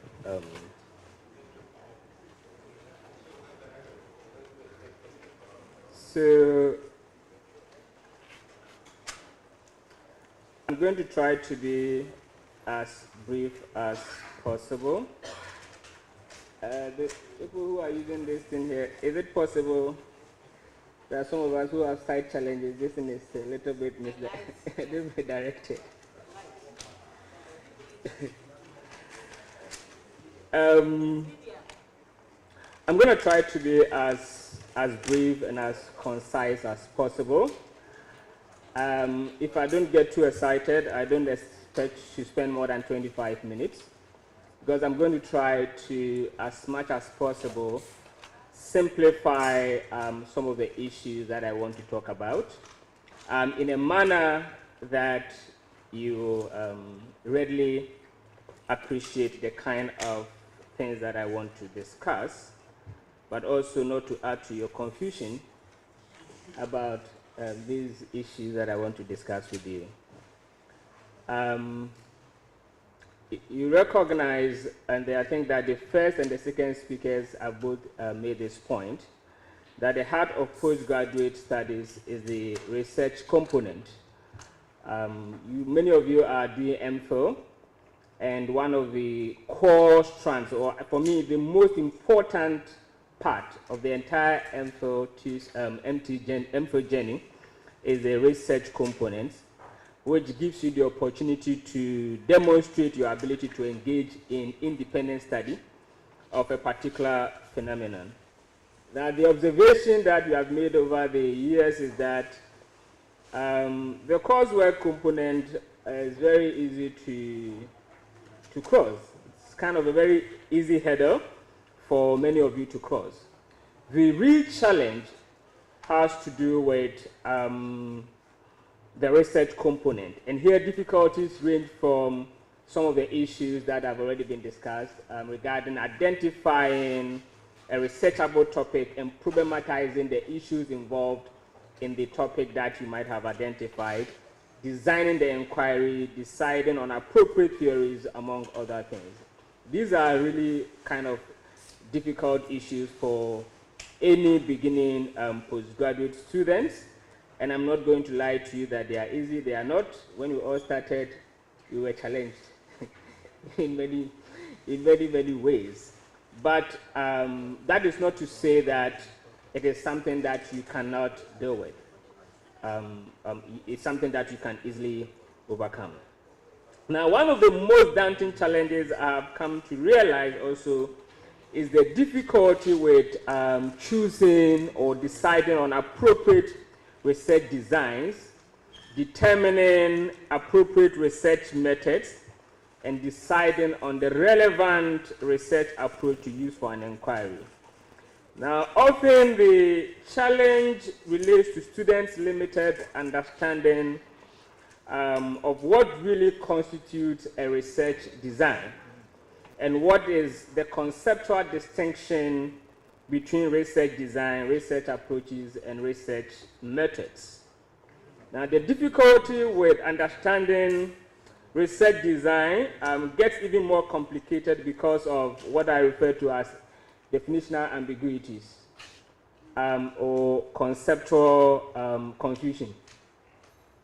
Many of the times, many of the textbooks that you read and many scholars use these two terms as though they are synonymous. They use them interchangeably, and that adds to our confusion in terms of trying to determine what is the conceptual distinction between research design, research approach, and research methods.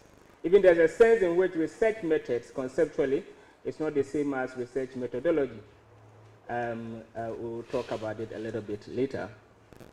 But adding to the complexity of the challenge that faces us in terms of being able to understand what is a research design and how it should be done, or the difference between a research design and research approach, or a research approach and research method, is also the fact that many senior members or staff faculty members are trained in different universities, and because of the conceptual ambiguities that characterize the use of these terms, they may have a different tradition or a different way of approaching that. All right? And of course, because we are trained in different traditions, we are influenced in many ways in terms of our research inquiry.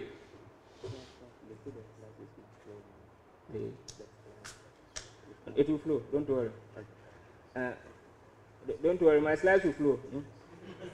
You are interested in the slides, not interested in what I'm saying. All right, so the fact that many of us are trained in different research environments and we have different approaches or different ways of designing our inquiry, it even complicates the difficulty in dealing with these issues of research design, research approach, and research methods. So what I'm going to try to do this afternoon would be to attempt to clarify and simplify what is a research design, try to elaborate the conceptual distinction between research design and research approach, and highlight also the conceptual distinction between research approach and research method. Now, in doing this, I'm going to highlight UEW's research tradition relative to research design and research approach or orientation. And like I said, I'm going to try to be as brief as possible for practical reasons. And I'm also going to try not to use meta language so that I don't add to the problems that I've just outlined. Okay. So we'll first begin with the definitional issues.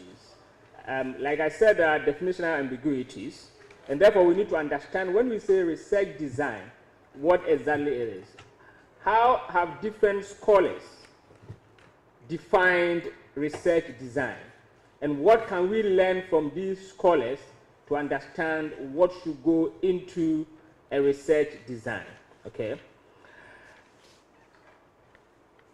Now, according to Barbie, 2004, designing a research involves specifying exactly who or what is to be studied, when, how, and for what purpose.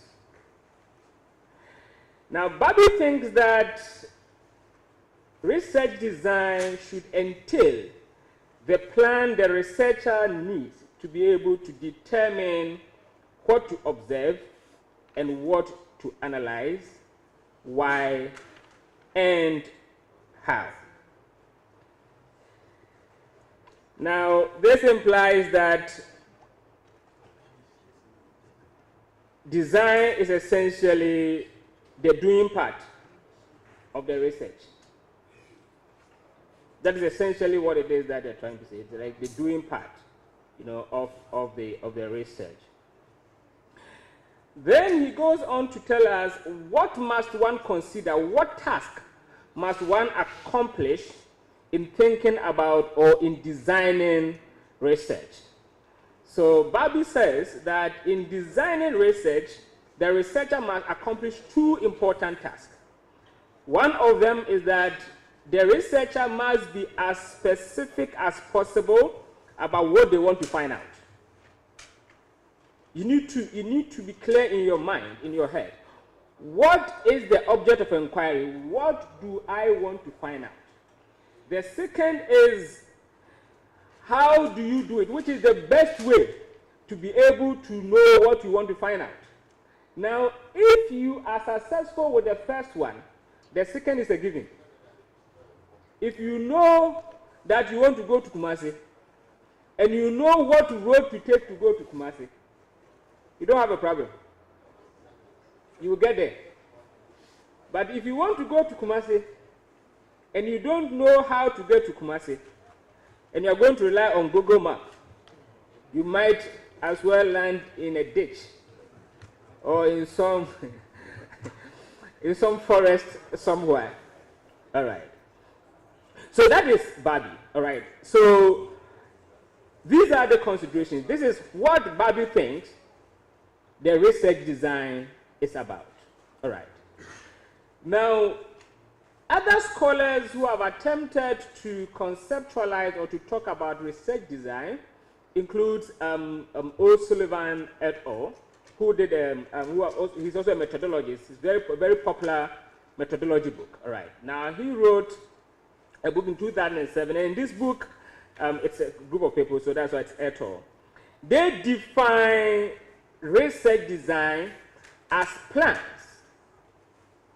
that guide decisions about when and how often to collect data, what data to collect from whom, how to collect the data, and how the data must be analyzed. So you see that he's talking about data collection, he's talking about measurement, he's talking about evaluation. All right? So in their head, when you talk about the research design, it's the master plan that determines what kind of data you're going to collect, or that guides what kind of data you're going to collect, how you will measure, all right, the data that you are collecting, and how you're going to eventually evaluate that data. But Sullivan et al. Makes a conceptual distinction between the generic use and the specific use of research design. So for them, the general meaning of research design has to do with the plan for the study's methodology, and here they imply the specifics the researchers, they imply that the research design specifies, right, the researcher's purpose, and then also explain the procedure that the researcher would have to follow to answer the research questions in such a manner or in such a way that it is consistent with the research purpose. All right, so that is the generic use. Now, when you think about it this way, then again, it gets to the point of it being a blueprint or a master plan. All right, but then they also have the specific meaning. All right, it also has a specific meaning, and in the specific meaning, it refers to both the types of the study or the design. And here it entails two things: when and how often to collect data, which they have addressed, and the amount of control the researcher has over the research variables or the way in which the factors of the research may be focused. Okay. So again, you see that there are some kind of commonalities in terms of similarities, in terms of how Sullivan et al. And Barbie are thinking about what is a research plan, or what is a research plan. Okay. Now, another definition before we get to what the point I am seeking to make is by Kellinger. And Kellinger defines a research plan as the design or the structure and strategy of investigation that is adopted with the aim to obtain answers to research questions with optimal control over the variables. Okay. Now, Alan Bryman has a different approach, or a similar way of defining research plan. Now, he talks about research design as a framework for the generation of evidence. So here again, it gets back to the first definition that we talked about, because we are talking about the framework for generating evidence. Means what are the procedures for collecting data and for measuring it, all right? So according to Alan Bryman, and I recommend that as many of you as would want, get Alan Bryman and read Alan Bryman 2012. Very, very accessible research methodology book. It's just that it's very huge, but don't allow the size to threaten you. It's over 400 pages. All right. But it's a very accessible material. All right. So he says the research design is a framework for generation of evidence that is suited both to certain set of criteria and to the research question in which the investigator is interested. So it is a framework that guides the collection and the analysis of data. All right. So not saying anything that is completely different from what the earlier scholars have already said. Now, the popular Creswell, and he is the most useful when it comes to trying to understand what is the conceptual distinction between a research design and a research approach. Now, he defines a research design as a type of inquiry within quantitative, qualitative, and mixed method approaches that provide specific direction for procedures in the research study. So here again is referring to the question of using the research design as strategies of inquiry. So he refers to the research design as strategies of inquiry. All right. Then he talks about a step-by-step procedure with what a researcher adopts to guide data collection an analysis with an intent to achieve the research objective. So you find that the research design, according to Creswell, is kind of pedantic. It's mechanical. The step by step, the very thing that you have to do to be able to execute a particular research. So it's more or less, again, the master plan or the blueprint. And he says that it's a strategy of inquiry. It's a strategy of inquiry. Now, a careful study of the definitions that I've tried to enumerate so far would reveal that the research plan determines the kind of analysis to be done in a study to achieve the research aim or purpose.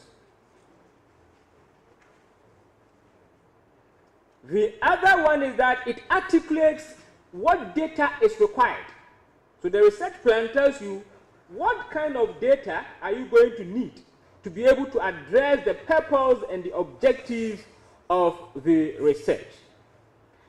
It determines the kinds of methods that you are going to have to use to collect, analyze, and interpret your data. But then also, it's implicit in the research design the strategy that you're going to have to employ to interpret the analyzed data. You remember that Prof. Hammond made a point about analyzing the data. Now you move a step further beyond analysis to interpretation. All right. And all of these are or can be found in a properly developed research design. All right. So the research design is more or less a master plan, a logical master plan that holds the various strands of the research together. It glues the various aspects or the various strands of the research together. All right. Now, this is where it gets interesting. The design of the research will have to be informed by the approach or the orientation to the research. Now, this is where, if you are not careful, and this is where many researchers and many textbooks are not very clear, because they will present the research approaches as though they are the designs. But implicitly, that is not what they are implying. And I'll make this point, let me make this point, I'll come back again. Because what they are implying is that the approach is the governing framework that determines how the design should be done. But they will state it in such a way that if you don't really understand the kind of meta language they are using, you would think that the approach is the same as the design. And that is the difficulty all of us have. We have had it. It takes a lot of energy to get around it. Okay. So every design or research design must be informed by an approach or orientation. All right. The one point that I will make before I go back to this, in terms of what the design helps you to do. In fact, I left out the point that the design even is useful because it also determines how to deal with ethical issues of ethics. Your design will determine how to deal with the ethical issues that are likely to emerge, and of course, deals with issues of setting, among other things. Okay. So now we know what is a research design. Now we know what is a research design. Now that we know what is a research design and what goes into a research design, let's think about what then is the research approach. Because we have made the point that everything that we have said so far must be informed by the research approach. All right. Now, Creswell and Creswell 2018 defines the research approach as plans and procedures for research that spans steps from broad assumptions to detailed methods of data collection, analysis, and interpretation. So implicit in this definition is the fact that the approach includes theoretical assumptions, the philosophical worldviews, all of that. So the overarching thing is the governing framework that will eventually drive how you design your study. All right.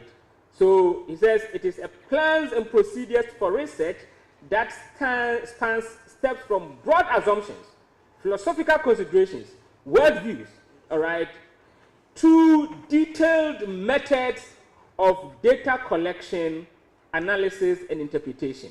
Now, per this definition, you see that the design is subsumed in the approach or under the approach. Now, he distinguishes between three types of approaches or three approaches to research. So, a research may be approached qualitatively or quantitatively or pragmatically. All right? The third one, the main method, says pragmatically. Okay. Now, per your popular definitions in your thesis, I use qualitative approach because it deals with text and images, and I want to understand people in their natural setting. That is what qualitative research essentially, basically, is about. All right? And then we have quantitative, all right, where you are trying to reduce certain phenomena or human attributes or observations to numerical modeling, all right? But these are all informed by certain kinds of philosophical assumptions. Why one decides on qualitative approach is because of certain philosophical positions. Why one decides on quantitative is premised on certain philosophical assumptions. And why one decides to go the mixed method or the pragmatic way is informed by certain philosophical assumptions. And that is the point that is being made in the definition here when he talks about the fact that it spans from broad assumptions. What's the worldview that is driving you, all right, to the inquiry? Okay. Now, to decide on a research approach, three important things are to be considered. You need to consider the philosophical assumptions. You know, what philosophical assumptions are you bringing today? Are you one of the persons who think that reality is something that can be measured objectively, independent of the researcher's biases? All right? If that philosophical assumption is what is driving you, then most likely you're going to go by the positivist or post-positivist, even if you are going to go quantitative. All right? If you are the one who believes that individuals experience reality, you know, differently, and therefore reality to individuals are subjective, that implies that you're going to have to understand people, you know, from their natural settings and the way they view reality, and therefore you are going to go qualitative. Now, if you are the type who thinks that it is neither here nor there, that either way, it's about what works, all right? What works. Then it means that you are going to now want to merge, you know, the two, which is what is referred to as the mixed methods approach. We'll talk about a bit later. Then the other thing that you need to consider is the procedures of inquiry, the strategies of inquiry. That is again the research design, and that is why I've deliberately indicated that in the bracket to draw your attention once again to the fact that in Creswell and Creswell views, the research design is subsumed and informed by the research approach, the approach to the inquiry. All right. And then again, the other thing that you must consider is the specific research methods for data collection, analysis, and interpretation. All right. So if you are thinking of, you know, wanting to interact with people face to face, talk to people, elicit their views and all of that, then obviously you're going to have to think about qualitative. All right. If you are thinking about, you know, the fact that you can use some kind of survey techniques to collect certain kinds of huge amount of data, to model certain phenomena or certain behavioral tendencies of humans, then obviously you are thinking about the other one. If you think that it's about what works, therefore you might want to do a blend of, then you are going the direction of, you know, the quantitative research. But let me make one point back here, and then I'll go back here. Now, you see, these are the two traditional approaches. I don't have a point as well at some point. Now, the two traditional approaches are the qualitative and the quantitative methods. These are the traditional approaches. The maze method is quite recent. It actually took form sometime in the 1980s, even though it predates it. People have already started incorporating quantitative techniques, qualitative into quanti and quanti, but nobody has really thought about it the way it's been thought about now until the 1980s. But most of the time we are driven to believe that qualitative and quantitative approaches are polar opposites. That is problematic. They are not polar opposites. They are not at opposite ends of a continuum. There are instances where the nature of the research that you are doing would require is that even though your approach is qualitative, you may need certain elements of the quantitative approach to enable you to address certain aspects of, and you just have to describe them as protocols. And there are instances where you may need some qualitative approaches or elements of qualitative approaches to be able to address the purpose or the objectives of a particular study in a qualitative study. So don't see them as opposite ends. They are like they are polar opposites. They are irreconcilable. It's not like that.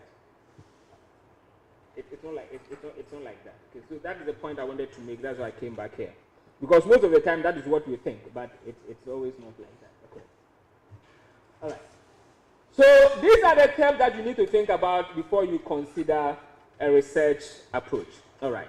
Now, if we understand research approach this way, we recognize that unlike other scholars, Creswell and Creswell conceive qualitative, quantitative, and mixed, unlike other scholars who may use quantitative or qualitative or mixed methods as designs, Creswell and Creswell think that they are rather approaches. So you read some studies like Newman. If you read Newman, Newman is talking about designs, and his interest is to talk about quantitative designs, qualitative designs, and mixed methods designs. Now, if you don't read it carefully, you might think that he means that quantitative, qualitative, and mixed methods are designs rather than approaches.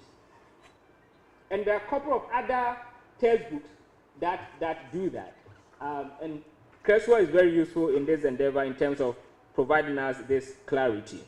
So the research for Creswell and Creswell, the research approach is the overarching plan or proposal to conduct research which involves the intersection of philosophy, research designs, and specific methods. Now, let me emphasize that this is the underpinning assumption that is implied in the UEW guide for thesis writing. If you take the guide, the UEW guide for thesis writing, you'd see that when you get to methodology, they will tell you that indicate what is the research approach, and then indicate what is the research design. The implicit assumption is that your approach is going to inform your design. All right? Okay. Now, so this is how the research approach, all right? This is how the interaction of these things, leads you to the research approach. So you find that you have the philosophical worldview. If you look at the definition that we gave by Creswell and Creswell, you have the philosophical worldview, and here we have post-positivists. I don't use positivism because we have gone beyond positivism, all right? Positivists believed that reality is something that or truth is absolute. You can discover. But the post-positivists, they sound a caveat that truth might be very delusional. Therefore, you need to proceed carefully, all right? So you have the post-positivists, then you have the constructivists, all right? And of course, these when we talk about the constructivists, you know that we are talking about qualitative researchers, people who believe that knowledge or reality is co-created or co-constructed, all right? Then you have the transformative. I don't know how many of you have heard of the transformative paradigm or that philosophical worldview, but it's essentially that philosophical worldview that is also qualitative inclined, but their assumption is that researchers should take political questions very seriously to be able to address certain kinds of injustices, so scholars who are interested in gay and LGBTQ plus or whatever, those people, they may engage in the transformative paradigm or philosophical worldview. And then there's a pragmatic, all right? Now, these are the approaches, all right? So the approaches are here. So the philosophical worldviews would inform which approach you might want to take, which of course would then inform the design, all right? So if your philosophical worldview is post-positivist, it implies that most likely you may go quantitative. Now, if you go quantitative, it will imply that your design is going to be any one of the quantitative designs. All right? And the quantitative designs are many. We'll talk about some of them soon. We have experimental designs, with experimental design, we have two of them. We have true experiments, we have quasi-experiments, we have correlational designs, we have survey, among other things, okay? So if you are tended towards the post-positivist paradigm or philosophical worldview, you may go quant and therefore adopt a design that may be quantitative in nature, all right? Now, if you are proud or if you are tilted towards the constructivist or the transformative philosophical worldview, you may approach your research qualitatively, and therefore the design that will emanate would be qualitative. And it could be a case study, it could be phenological, it could be narrativity or narrative research, it could be any one of those qualitative designs. If on the other hand you are pragmatic, who believe that it's about what works, all right, then you may then opt for the mixed merchant. And then your design would be any one of the 5 or so mixed method designs that are available for your use. Now, any one of these designs that you choose will then determine the research methods. What methods are you going to use to answer or to address, to generate evidence to address? So in this presentation, I will define, I'll talk about methods a bit later, but I see methods as the pedantic, the mundane, the kind of step-by-step thing that you do. Right? Those things that you need to do to be able to generate evidence. And we'll talk about that a little bit more later and contrast that with methodology as well. Okay. So these are the philosophical worldviews. This is how they inform the research approaches, and this is how the approaches in turn inform the designs, and then the designs will then inform the research methods. Now, the reason why I was invited here to do this presentation, and this is the shortest but most difficult presentation I've written, because I was thinking about how to communicate this in a way that it can be grasped. Now, the reason why I've been invited is that because sometimes, and I come to your department very often, and the reason why I like coming to French department is because of my regret of not studying French at SHS, essentially because of how my French teachers used to beat us. Growing up, I thought that French teachers were the most wicked people on earth. Because my French teacher would come to the room with a bamboo stick. And then we'd be dealing with the conjugation of verbs. I didn't understand that. By the time you know the answer, the thing is in your head. You know? All right. Now, the point I was seeking to make is that most of the time, sometimes you see that you talk about an approach, and then you have a design that does not, or that is at variance with the approach. And therefore, we draw your attention that, but if this is your approach, how it is that you are using this particular design, it doesn't fit. Right? That is the premise for which I was invited here. And I think that at this point, I can stop because I have achieved the point that I'm seeking to make. That your worldview, your conceptual worldview, would inform the research approach, and then inform the design, inform the methods, and then that way, all right, in that manner. Okay.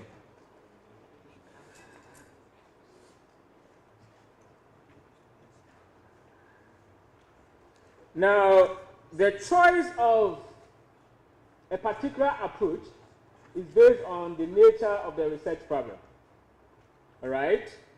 The issues of the researcher intends to address and the researcher's personal experience. Now, the first two are self-explanatory. I will explain the last one. Now, the last one about researcher's experience also implies your capabilities, your abilities. As you sit here, you know where your strengths are.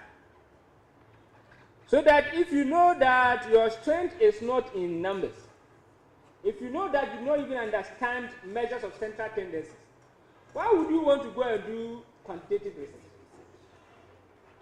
And then go and ask design instruments that have constructs that does not elicit information that address your core variable.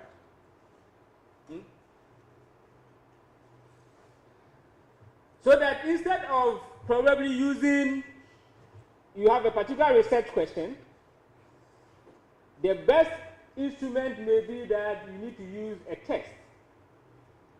Now, because you don't really understand the approach that you have adopted, you see that instead of using a test, you are using a questionnaire. The questionnaire will not elicit the responses that will lead you to answer particular research questions. And the point I'm making is peculiar to some of us in the languages that sometimes attempt to do classroom-based kind of research. So you want to probably do error analysis. You want to identify why your students are using a particular preposition wrongly. All right, your students, the people that you teach.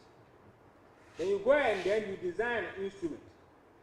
How would the instrument lead you to an identification of the errors that the students are faced with, which is why they use the preposition wrongly? If you understand what is going on, you see that your best approach would be probably a test. Because then you'll be able to analyze, you're going to do error analysis. So you have to do and identify what is the error. When you identify the error, you tell the nature of the error. And then you go ahead and you do what kind of analysis. But the research instrument might not be. So you do what you are capable of doing. And that is what I mean by the researcher's personal experience. It includes your capabilities, your abilities, what your strengths are. All right. So the choice of which approach.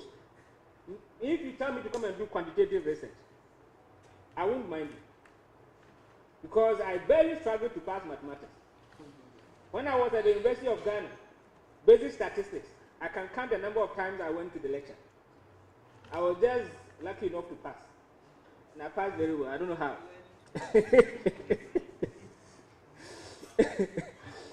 Because I don't like numbers, but I like words. Okay?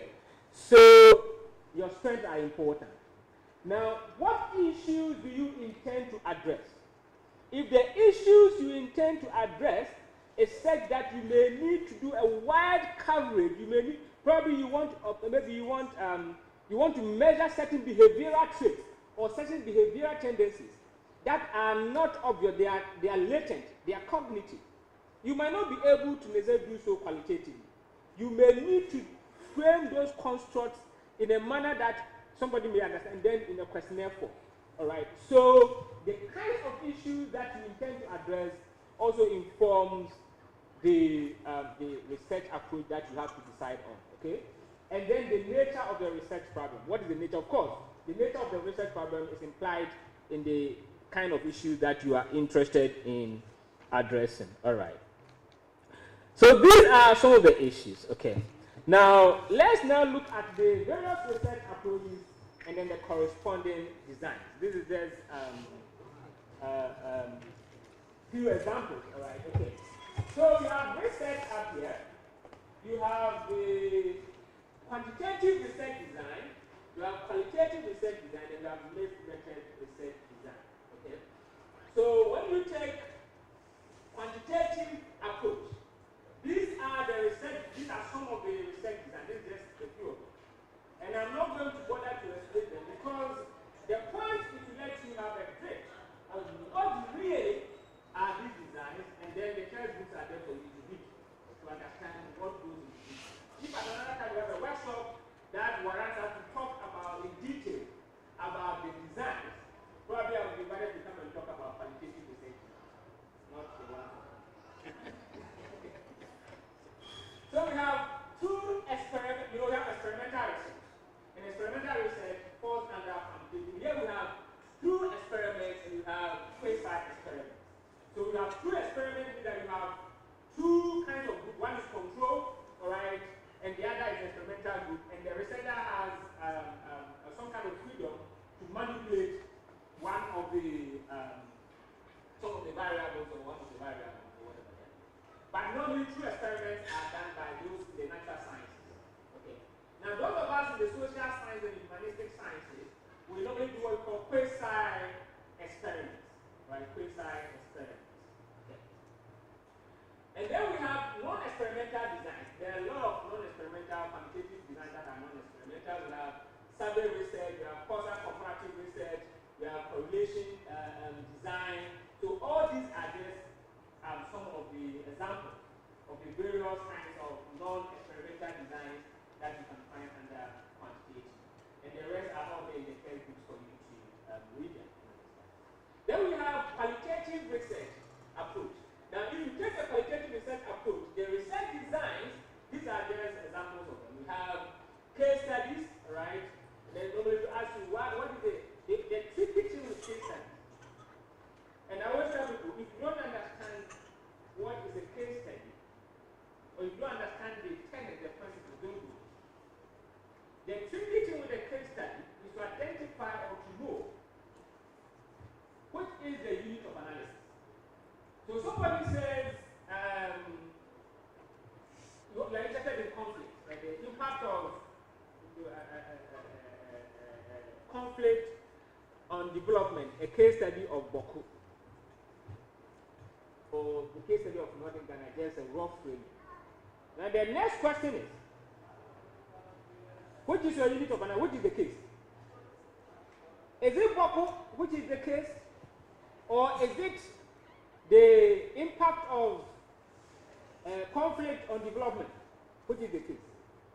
Now many times, most researchers are unable to clearly identify which is the unit of analysis, which is the case that they are analyzing. But case studies are also very difficult to do because of the kind of analysis that you have to do. You have to do pattern, cost case analysis, and all of this. And many people do not even understand. You tell you, I did thematic analysis. What kind of thematic analysis do you have to follow? Of course, it's one of the very popular designs that this university people use in qualitative research. The case study of everybody's doing a case study, yet you don't know what the case really is. They never tell us the case. Okay? Then we have what's called narrative research. And narrative research is normally about trying to understand people, all right? People's lives or people's understanding of particular phenomena. So you may have some few people, and then you talk to and you restore their narrative, all right? Called narrative research.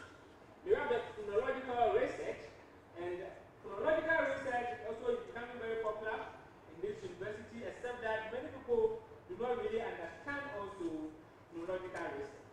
Now the difficulty with chronological research is that it's very philosophical, because the proponents were actually very philosophical in terms of how they thought about research leading to this. So when you do philosophical that, you have to avert your mind to what are the different kinds of philology that you can do. I use hermeneutic, I use transcendental, alright? What do the philosophers say? Depending on what kind of philology that you are doing, it will determine the kind of analysis. Because if you are doing interpretive, alright, it means that you are interpreting somebody's reality. If you are doing transcendental, alright, so if you don't understand what goes into philology, you don't even attempt it. But make sure you do understand. And then you have what we call grounded theory, and that is what Dr. Hammond talked about earlier. When somebody asked a question about. So grounded theory is the kind of qualitative research where qualitative researchers are interested in allowing theory to emerge from the research in the data. All right. To put it very simple, we have ethnography. Now, ethnographers are interested in studying principles, ways of life, patterns of life, and all of that in their natural environment. Now, if you're doing ethnography, it's assumed that you have been with the people, observed them. So if you tell like this, how long did you stay with the people? So I went there to collect interview data and I went there. That is not ethnography. Cannot be proper ethnography, all right? And these are ethnography is more sociological. And there are a number of other qualitative designs that you can talk about. You can find them in your textbook. And then we have the mixed method research design. And I think that is where sometimes we have a lot of problems. So with the mixed method approach, we have the three dominant ones. The three most popular ones are the convergent parallel mixed methods, explanatory sequential mixed method, exploratory sequential mixed method. You see, the nature, and these are also very philosophical. The kind of mixed method design that you are using will inform the nature of analysis and the nature of the data that you are collecting and the sequence in which you are collecting the data and how you are integrating it. Alright? So you have convergent parallel, which means that you are probably collecting data almost at the same time and then to merge them for your analysis. Then you have explanatory sequential. In the explanatory sequential, the dominant data is quantitative. So you cannot tell us that you are doing explanatory sequential and the dominant data is quantitative. Because in the explanatory sequential, what it means is that you go and collect quantitative data first, analyze it, alright? And on the basis of some of the issues that I imagine that the quantitative data does not provide complete understanding, you go for qualitative data to help you to explain, alright, that. And then you have the exploratory. So exploratory is opposite explanatory.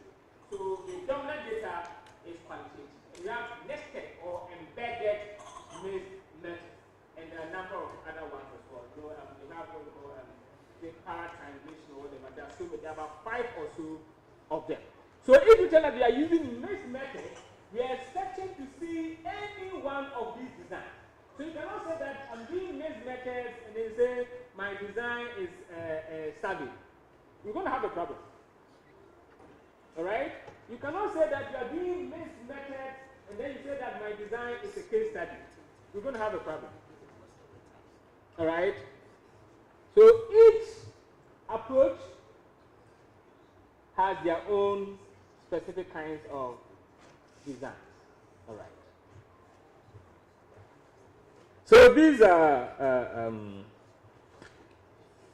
now. Finally, let me talk about methods. Now, I use methods not as a synonym for methodology. Sometimes in some books, people may talk about methods and they use them as though they are talking about methodology. Now, when you talk about methodology, methodology is the overall theoretical or philosophical underpinnings of a particular research. All right? So it also implies and subsumes in the approach and that kind of stuff.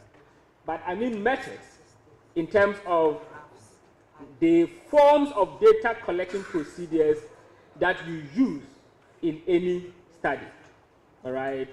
And this entails, or this includes, the design of the instruments. What kind of instruments are you going to use? The procedures that you are going to use to collect data, the processes that will be involved in collecting the data, the processes that will be involved in analyzing and interpreting the data. These are methods, you know, the things that you need to do to be able to answer or to be able to achieve the research objectives, or the core objectives, right?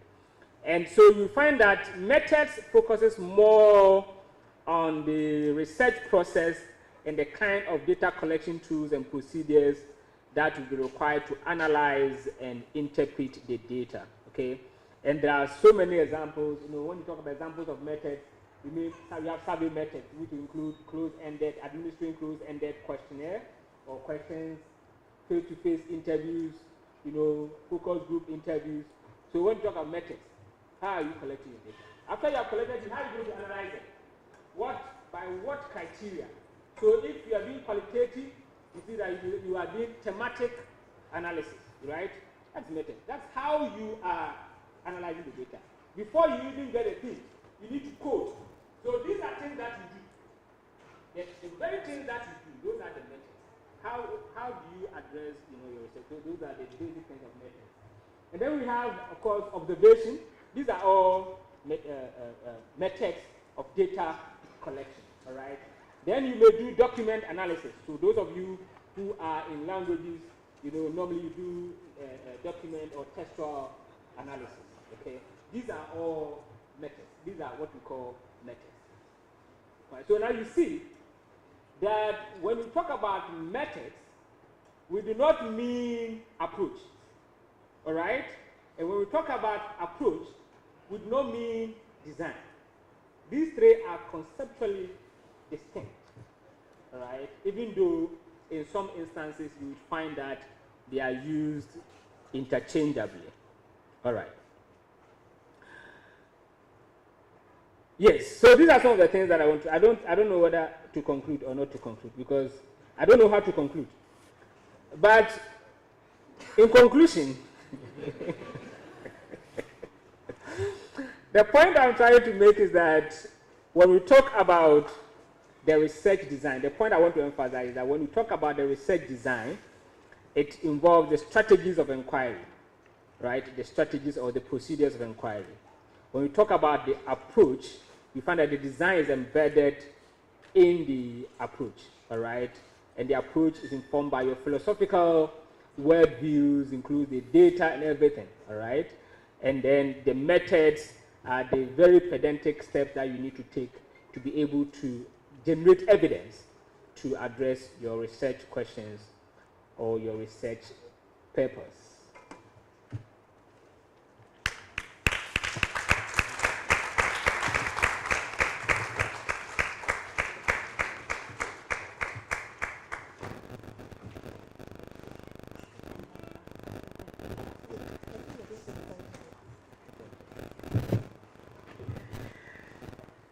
Oh, let's give it up again for Pro. They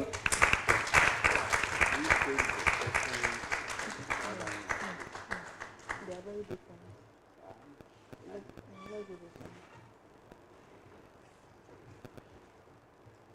Thank you very much, Prof, for this technical listing that you simplified for our understanding. We'll be taking questions and comments, but before that, in the language sciences which we belong to, we tend to go qualitative, and that is how it should be. But when students give tests when students give tests to their respondents and they start presenting it on frequency tables and so on, there is a tendency to perhaps look at it as a quantitative study, which is really not the case. Will you please enlighten us a bit on that? And the issue of case studies, which is very rampant in our domain, case studies, which is surely qualitative anyway. Please talk to us a bit about it before we continue. Thank you very much, Paul. So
like to know if, in a situation like this, how are we in the unit of analysis? You mentioned some.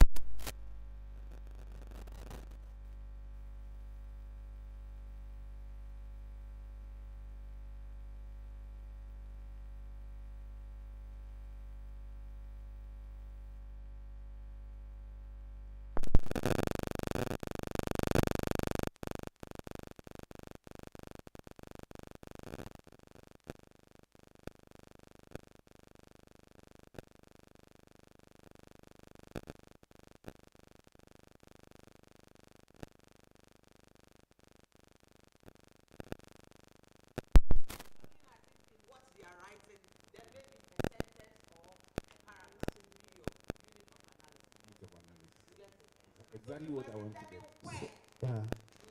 So it is not the school. The whole comes out of the mouth of the students. Okay? If it is a written this document, then what they write down, we will look for those things in the text. That will be the unit of analysis. Thank you very much. I think that is all. And the last one, the first one. The very first one I spoke about is easier to answer. First one was, thank you very much. Yeah. Third person.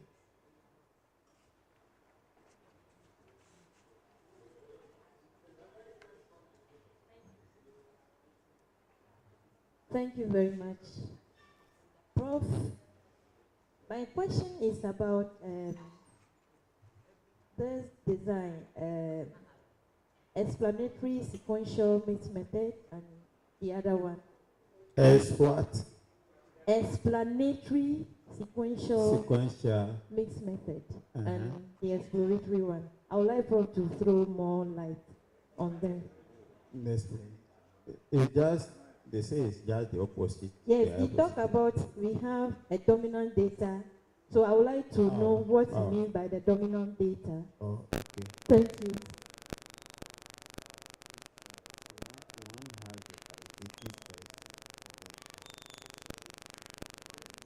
Please, do we have a marker here?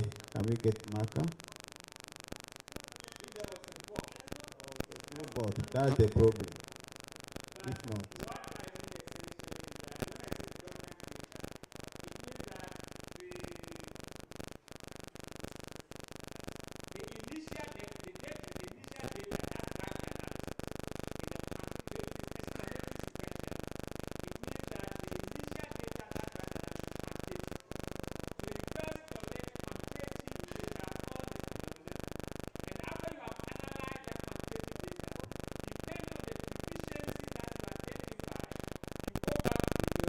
Collect qualitative data to come and explain those deficiencies. Right.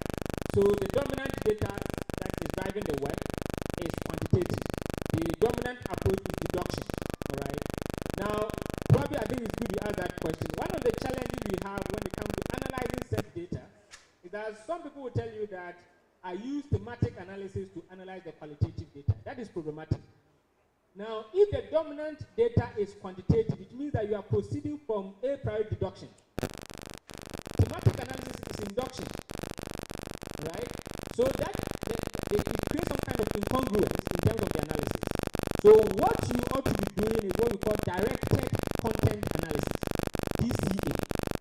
So you take, and there's a lot of materials on DCA you can read. You take the material, the information, to address a specific defect in your quantitative analysis, and that is it's more of a qualitative technique that is quantitative. Quantitative technique that's quantitative in nature. They call it DCA, and you can read about it. All right. But if it is exploratory, sequential, it means that the dominant data, the initial data that is driving the study, is qualitative. So you go to the field to either do focus group or to collect interview data or use observational data and all of that. And then you realize that there are certain kinds of deficiencies that you need quantitative data to properly address. All right? And therefore, the method, the corpus of the data will be qualitative. And your analysis will be more or less either you're doing thematic analysis or textual or quantitative, what do you call it? Qualitative content analysis or whatever, but then you need some quantitative data. If it is concurrent para, convergent para, it means that you are collecting the data almost at the same time, you are analyzing them together, interpreting them. So at the same time, you are merging the data. All right. So the analysis are concurrent. You converge and you converge. And when you converge, you tell us what are the similarities and the differences in terms of the issues that are emerging from the field. All right. And then there's the one that is called the concurrent triangulation or something, which also you collect the data almost the same time, and then you use, but in concurrent, you will determine which of the data you will collect first and which one of them you would emphasize. But at the end of the day, you are triangulating. You are using one data to help you make more sense of the other data. And there are other ones. There are some other nested or called embedded maze methods approaches, and you can read them. I think Creswell and Creswell 2018 has all of that, and then I think Newman as well, so you can read those. But if you want to read more about maze methods, go and read Mbuzie. There's this Nigerian scholar based in the US. He's one of the most renowned scholars when it comes to maze methods. And he will tell you about the ways in which you have to do what we call legitimation of your instruments and all of that. Somebody asked a question about instruments. If methods, research methods are instruments. Methods include designing instruments as well. That's why I said they are the very important. So you design instruments, you design a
Place of the interviews, people use questionnaires. Yes. Qualitative questionnaires. Yes. Instead of the distance. Because the interview is even more difficult to conduct. You will have to record and then transcribe and so on. So to be on the safer side and the quicker side, why not transform such interview questions into questionnaire form for it to be, which is easier to gather. Thank you very much. So all these things are important, but I mean, I always stress the thing about disciplinary specific practices as well. I mean, there are departments and also faculties that sometimes will have some specific practices that are unique or peculiar to them. In my department, if you are writing a thesis, you don't need a chapter 2, which is literature review. You don't need a chapter 3, which is research methods. Your literature review, your research, everything is in chapter 1. When you move to chapter 2, you are dealing with substantive issues. So those are disciplinary specific techniques. We don't do all this inter-citation. I will do footnote, Chicago footnote, because I need to be able to point my reader to the exact place where you go to the archives. If you look at this file, it is in this box, find it, and you cannot do that in text. So there are specific things that your department may require that you do. Just be guided about the broader framework in terms of how things must be done. I think somebody asked a question about document analysis. Documentary. Yeah. You said you The are doing procedure. research that requires you to analyze the document and not to collect. Yes, so you know the procedure. Not to collect data from students, but from You don't have to collect data from the students. But from so what the point is, the question is, what are you looking for from the test? So are you doing a seed? I mean, is it literature or is it linguistics? So what are you doing? Are you doing critical discourse analysis? Are you looking for particular? What are you doing? So let's say you have a book, a textbook, one of the literature books, and you want to look at the issue of gender, or what do you want to look at? So I want to look at the use of prepositions in that book. What about it's them? a pronoun. It's talking of a pronoun. What about them? So the author has a specific way of How do you know that Which the will be author difficult. has a specific way of looking at it? because I read and I realized that employing it most Okay. in other books. So it is the style of the writer. All right. When the writer uses that on, what is the communicative implication? Why does the writer use that? So the communicative implications are what You want to look at. Is that not it? So the whole test is your data. The book that you have is your data. So you are not going out to look for anything unless you want to interview people who have read it. That is different. You want to look at another side. Or you want to interview the teachers who teach that book. If you don't want to interview anybody and you want to use just the test alone, then everything is a test that you have to analyze. Now when you take the test, what is your unit of analysis in the test? by using of analysis but then No, it's not the on. Where will you see the on? That is your unit of analysis. I will see it in the text. Where in the textbook? I mean in the sentence. Yes. Yeah, in the context. In the So context. your unit of analysis could be a sentence. So that in every sentence you check if there's on. If you check a sentence and on is not there, you leave it. Just as we said, if you are looking at people speaking, your unit of analysis is the utterance. If you are looking at the text, then your unit of analysis may be a sentence. If you think that you won't get it in a sentence, but you get it in the paragraph, then you can use the paragraph as your unit of analysis. The next question there is, are you looking at the number of times you use? What exactly is it about that you want to find? Because then that will inform what kind of analysis you do. Sure. So I'm going to the occurrences of that particular unit. The sense that So the number of times you occur. You are going to do a quantitative content analysis. not the number of times it occurred, but then the voices attached to it. Because when it's being said in an utterance, I mean in the sentence form or in the paragraph, what does it mean? It has different voices. It has different voices. So the voices attached to that specific thing is what I'm looking at. And then it has been said so many times, but then I'm using a particular theory that I've categorized the. You want to do your research here? You are research. We don't have time for you. We don't have time for you to do your research here. Okay. Yes. Oh, okay. Thank you very much, Prof, for being with us. We are grateful for your time. He has to run to go to another conference, so he's taking leave of us. And we will need to continue with the next presentation. Prof. Chair, colleagues, you continue with the next presentation. Having known how to form our topic, how to find the gap, and how to design the research, we all know that before you start the research work, you are required to submit a proposal. Or even when you finish. So you present a proposal where you usually would appear before a panel to defend your proposal. What things do you need to put in that proposal? And we are lucky this afternoon to have our own young old man, Professor D.S.Y. Amuzi, who is taking us on the essential components of a good research proposal. I believe it's going to be French. Yes. So back to our roots, sort of. We are going the French way now. So, Prof, we are here.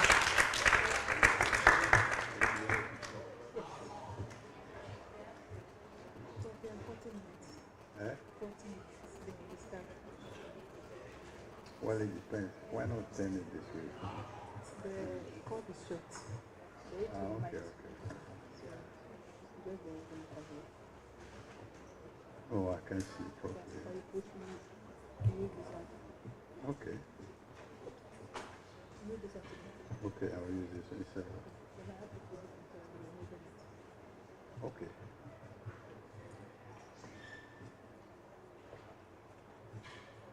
Well, I wish to say hello to all of you. Rather unfortunately, I've gone around, quite a number of PhD students are not here. We have at least 12, 13.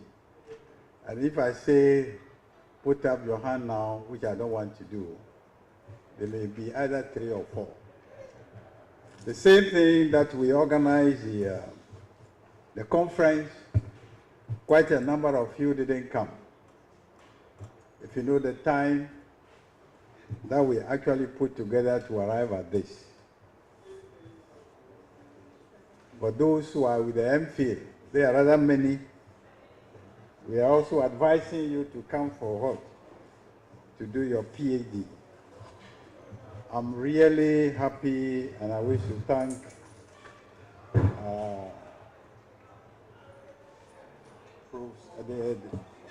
the vice, is it the vice? The vice did to be able to explain to you clearly the problem we are having when it comes to the meta language we use, que vous devez être en mesure de reconnaître.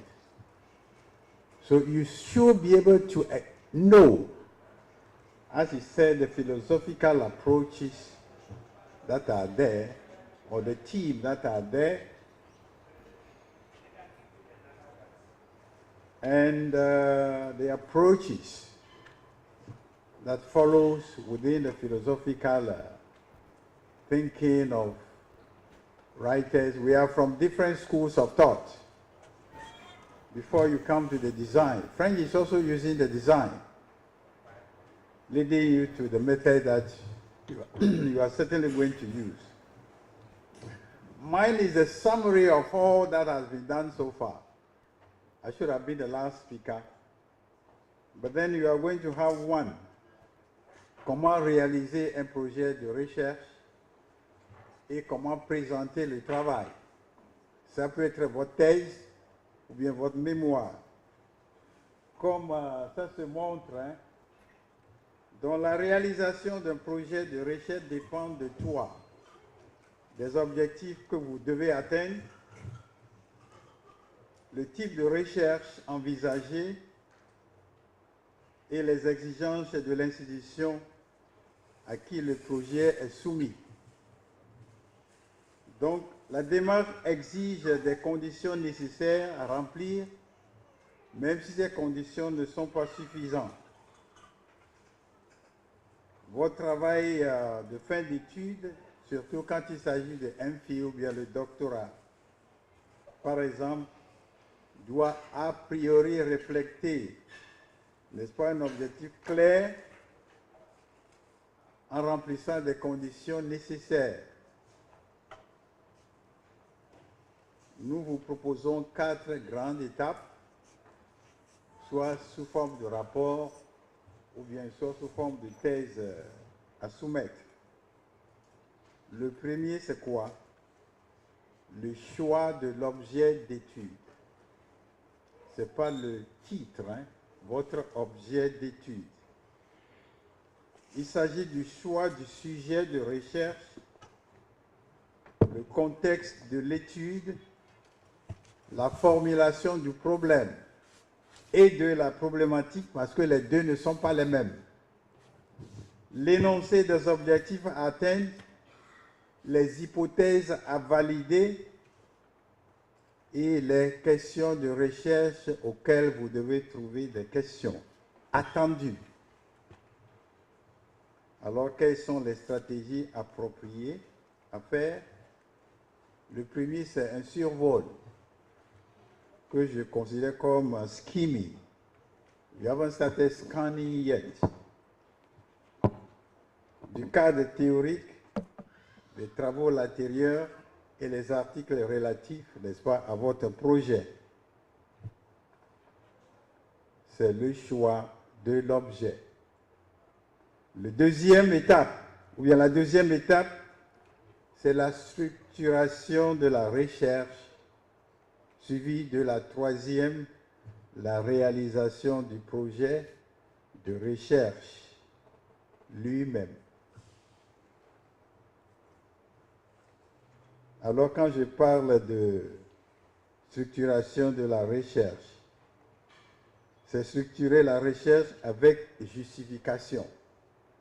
Ça implique l'élaboration du cadre théorique ou conceptuel de la recherche, l'apport des travaux antérieurs que vous avez retenus et le choix des démarches, je dirais, méthodologiques qu'on vient de vous présenter. Le 2, c'est quoi? Réaliser la recherche elle-même. C'est faire une relecture systématique de la documentation recueillie ou bien les documents que vous avez recueillis. Les interpréter et amener à une discussion du point de vue, n'est-ce pas, des résultats. Whether you are actually going to submit a proposal or you are actually going to submit your work, il y a un rapport. Les deux sont liés.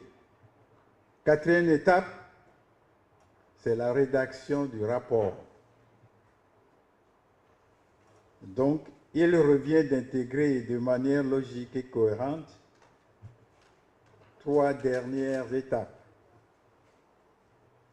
en établissant un plan de rédaction, la mise à forme du texte, tout en respectant la norme souhaitée par l'institution.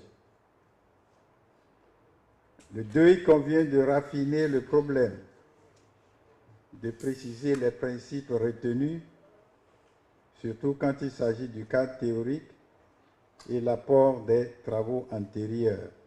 Ça te permet de justifier votre travail ou bien votre contribution, si modeste que cela soit.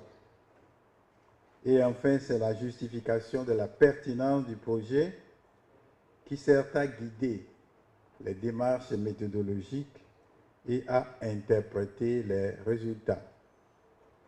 Et enfin, vous devez les analyser. Comment est-ce que vous les avez analysés? Qui pourrait vous amener à confirmer que le problème existe et à valider les hypothèses de départ. These are very, very key. Donc, je vais vous amener, quand je prends votre rapport, ou bien je suis en mesure de te poser des questions pour défendre votre travail, ou bien la thèse, qu'est-ce que je dois voir dans votre travail? Qu'est-ce que vous devez me dire par rapport au rapport soumis? Le premier, c'est le choix de l'objet d'étude. Le choix du sujet dépend de quoi? De la nature de l'objet sur lequel porte la recherche. Il y a, je crois, 3 ou 4 étapes. Hein. Il y a un thème qui doit être simple et spécifique. Alors, je donne un exemple d'un travail que je viens de, je dirais, corriger ou rédiger. Hein. Quel est son sujet? Contraire d'emploi du pronom personnel ce en français et langue étrangère, le cas des apprenants de Winneba Senior High School. Winneba. Alors, il y a la simplicité par rapport à quoi? À la notion de contrainte. On sait ce que c'est. Le 2, c'est emploi du pronom personnel, ce en fleu, n'est-ce pas? Et le 3e, c'est quoi? Les apprenants de Winneba Senior High School. Donc nous savons d'où il vient, d'où vous allez, quelles sont ses contraintes. Donc ce choix dépend de quoi? De la nature de l'objet que porte le problème. Cela étant, le choix du terme doit a priori refléter un objet clair tout en remplissant 5 critères. Voilà la première, hein? Le choix. Un thème simple. Are you going to be very complex? Somebody presented the work the other day. Et professeur, docteur, je dis devant nous là, je dirais, poser des questions. Les enjeux. Enjeux, les perspectives, qui sont un peu des termes un peu touffus par rapport à vos explications. Il y a le deuxième sujet de recherche, l'impact de l'EV et de l'anglais sur l'enseignement et apprentissage du français langue étrangère au Ghana. Dans le cas des apprenants de Maoko Girls Senior High School Ho et de Zion Senior High School, Winneba. Bon, ici, c'est acceptable. Qu'est-ce qu'il souhaite faire l'étudiant? De démontrer qu'il existe des facteurs clés de succès applicables à quoi? À un projet d'investigation, n'est-ce pas? Ou bien d'investissement dans le cadre d'une partie prise par rapport au patrimoine langagier. Le taux d'intérêt, le levier de rentabilité qui diminue dans l'acquisition des langues ghanéennes. Est-ce que l'EV renforce ceux qui ont déjà la langue maternelle, ça renforce l'apprentissage de l'anglais ou du français, ou bien ça diminue? Effectivement, bon, il y a une notion de quoi? D'acceptabilité, de valoriser effectivement ceux qui sont ou qui ont acquis la langue ghanéenne. Est-ce qu'ils s'améliorent par rapport à l'apprentissage du français ou non? Et le D, c'est un thème réalisable. C'est l'avenir du métier d'expertise enseignant du français sur objectifs spécifiques. Le cas des étudiants enseignants de School of Business Studies, University of Education, Winneba. Bon, ce thème s'inspire de quoi?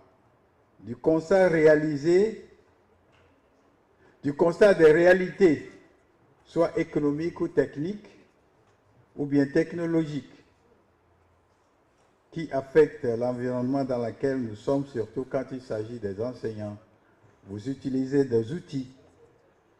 Est-ce que vous pouvez réaliser le projet? Est-ce que vous avez les dimensions appropriées? 5e thème, qui est temporellement défini, c'est pour un meilleur enseignement-apprentissage du FLE en période de Covid-19 à travers Learning Management System. Le cas des étudiants du département de français au Ghana. Nous avons parcouru cette période. On peut le reformuler, hein, n'est-ce pas, en disant pour une meilleure utilisation du Learning Management System comme moyen d'investigation ou bien d'intervention dans l'enseignement-apprentissage du FLE en période de Covid. Le cas des étudiants du département de français, nous l'avons suivi. Donc, dans cet exemple, qu'est-ce qu'il fait l'étudiant? C'est le problème qui est posé par rapport à l'arrivée du Covid, une période de pandémie sans précédent qui brise le normal antérieur comme les enseignants.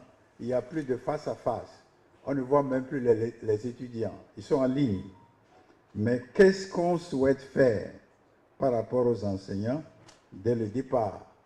Est-ce que ça pourrait? Est-ce que nous l'avons laissé tomber ou bien ça continue? 6e thème, qui est plus analytique, dont ce ne sont plus les étudiants. C'est par rapport aux grammaires, dont le problème d'emploi des noms collectifs non saturés en français. Que ce soit français langue maternelle ou français langue étrangère ou français langue seconde. C'est en français. Qu'est-ce qu'il y a dans cet exemple? L'impétrant est amené à étudier les contraintes morphosyntaxiques des noms collectifs communs et les causes de ces contraintes sur le sens de la pluralité interne, exprimée par quoi ces noms? Quels sont les problèmes d'accord, surtout quand il s'agit, n'est-ce pas, de la distribution des marques flexionnelles? Ben, il y a aussi un terme qui est plus ou moins pragmatique, moi je dirais, qui parle de l'aptitude de qui? De la personne qui doit rentrer sur le terrain. Apprendre à parler le français, mais quel français? Donc, selon vos connaissances, c'est une variété du français. Français langue maternelle, français langue seconde ou français langue étrangère. On peut aussi parler du 7e et du 9e exemple. La valorisation du français dans le secteur des réseaux sociaux. Ça parcourt les réseaux sociaux, vous pouvez. Non, vous n'êtes plus avec les apprenants, ni les enseignants, mais vous êtes sur le terrain, on peut le faire. Et enfin, il y a l'aspect pragmatique encore, qui est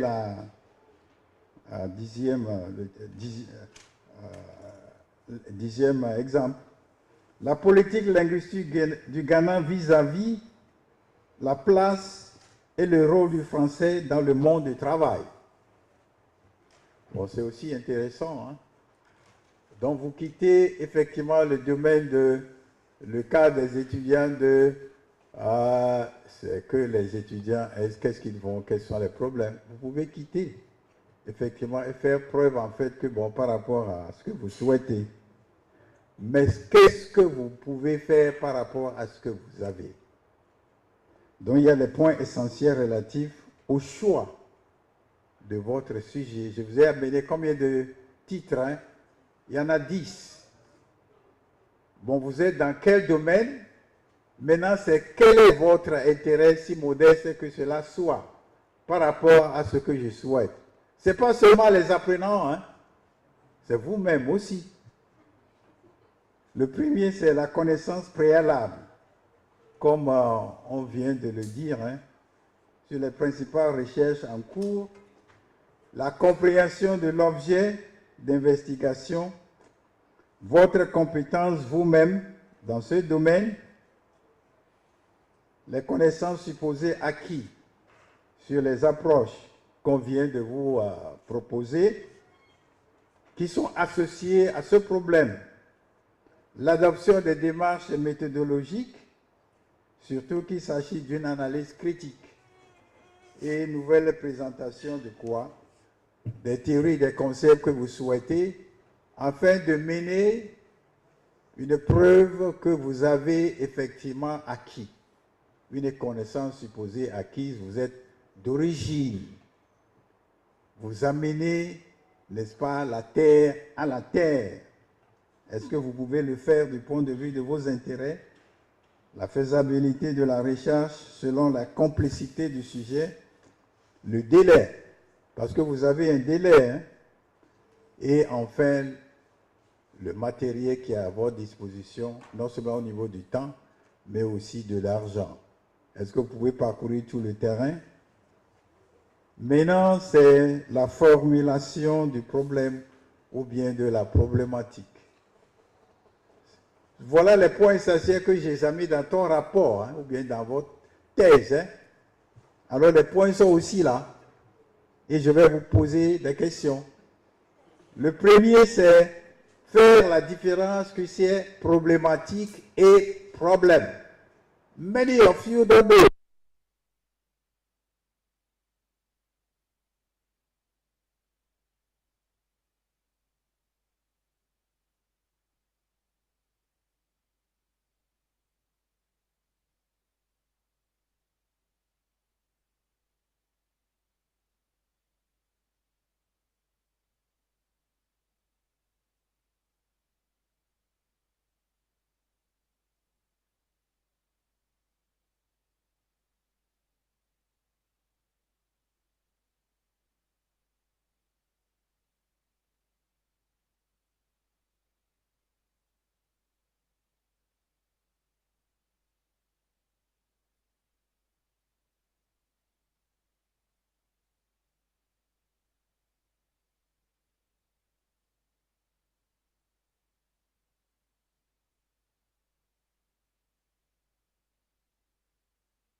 I don't want to see problematic there. Donc, vous devez faire l'analyse de cause à effet qui est liée à la morphosyntaxe des noms collectifs, par exemple, du point de vue théorique. Comment reformuler la problématique? Donc, il y a des étapes qu'on vous a déjà montrées. Hein. La revue de la littérature connue et analyse de la situation convenue par rapport à ce que vous souhaitez, permettant la reformulation de la question qui exige des réponses. Le 2, c'est quoi? Ces questions servent à traduire un besoin de décrire la réalité des faits de langue et de culture et d'expliquer le contexte de l'étude, la situation géotemporelle, de créer de nouveaux moyens d'intervention. Voilà votre part du gâteau à amener, aboutissant à la distinction à faire entre la recherche fondamentale et la recherche appliquée. Are you doing research for research? Est-ce que c'est art pour l'art ou bien pour résoudre un problème? Et l'examen du problème démontre enfin votre intérêt, la pertinence scientifique ou sociale, l'apport que vous amenez comme contribution et un savoir, contribution au savoir collectif. En somme, la formulation de la problématique commence à partir n'est-ce pas, des points suivants. On vous l'a, c'est déjà dit ce matin, hein?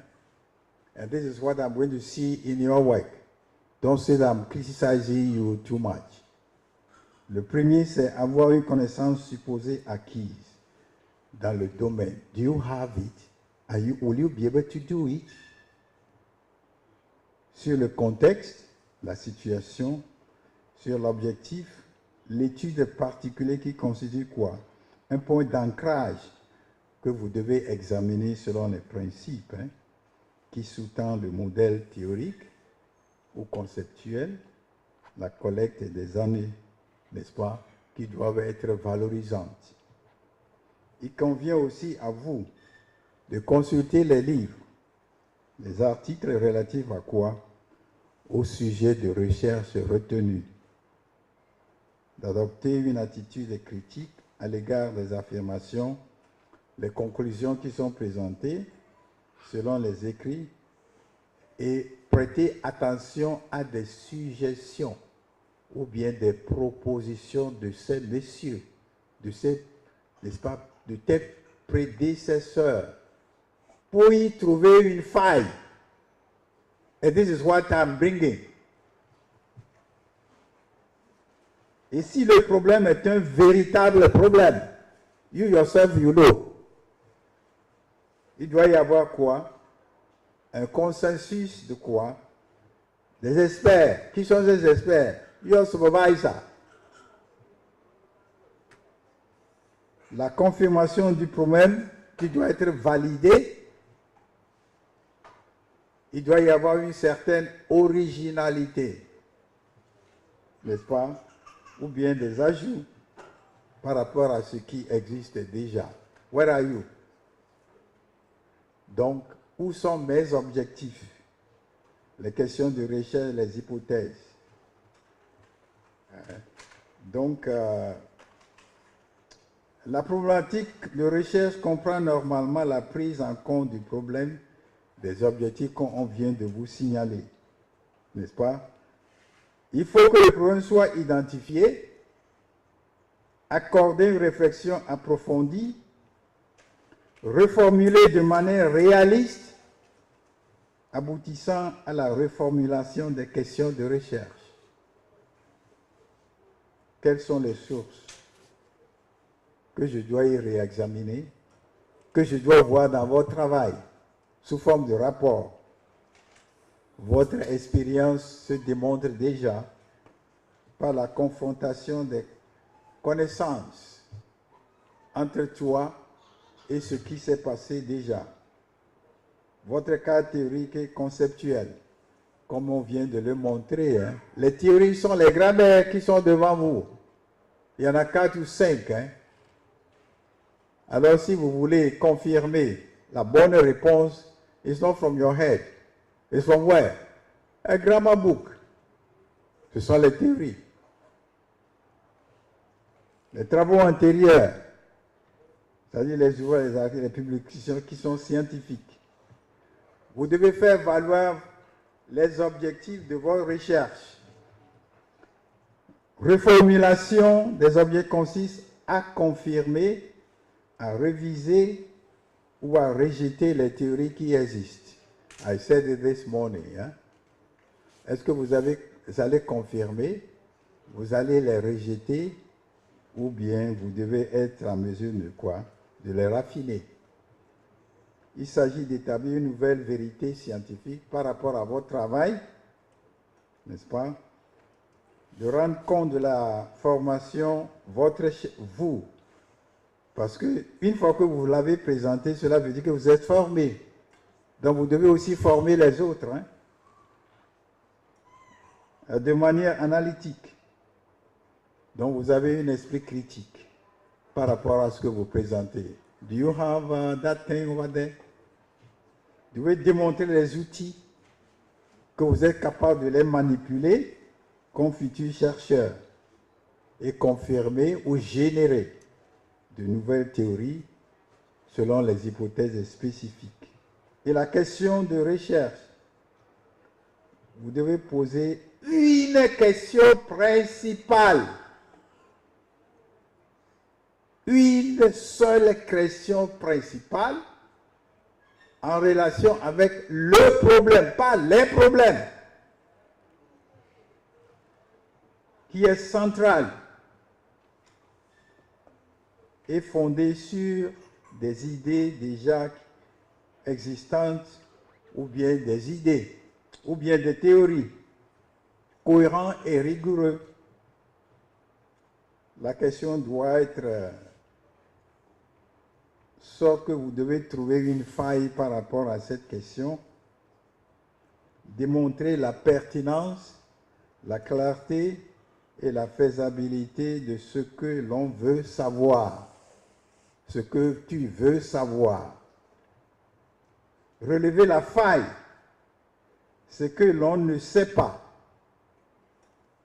C'est une lacune qui est liée, n'est-ce pas, ou bien qui est reliée entre les deux, ce que je sais et ce que je veux savoir, ou bien ce que je ne sais pas. Donc, à partir de ces questions, vous allez montrer pourquoi c'est nécessaire pour vous, n'est-ce pas, de rentrer dans ce domaine. Où sont les failles justifiées par des réponses aux questions? L'énonce de quoi? Des hypothèses. Formuler des hypothèses s'impose quand il s'agit de présumer d'une relation entre quoi? Causalité et concept. Les causes par rapport au concept. L'hypothèse, c'est une réponse que vous avez prévue. Et vous devez valider, n'est-ce pas, ces hypothèses. In many research in English, we don't see validation or hypothèse, mais en français, ne sont plus intéressés à la validation de vos hypothèses. Quelles sont les caractéristiques? L'hypothèse doit prendre une forme affirmative, c'est-à-dire que porte des faits, s'il porte sur des faits observables et non généralisés, vérifiables, n'est-ce pas, à valider. Donc, ça peut être de différentes valeurs. Est-ce que c'est sur le sexe, l'âge, la langue maternelle, quoi que ce soit que vous souhaitez? Comment peut-on valider ou bien élaborer ces hypothèses? I've given you an example, for instance. Les apprenants du senior high school qui s'expriment mieux en FLE sont ceux qui savent lire et écrire la langue maternelle la mieux connue. This is what you have gathered. And this is what you are trying to prove. And should make it clear. Il ne s'agit pas, nous supposons que, reformulate it. That is the answer you are actually going to actually give us. Maintenant, comment structurer la recherche? Numéro 2.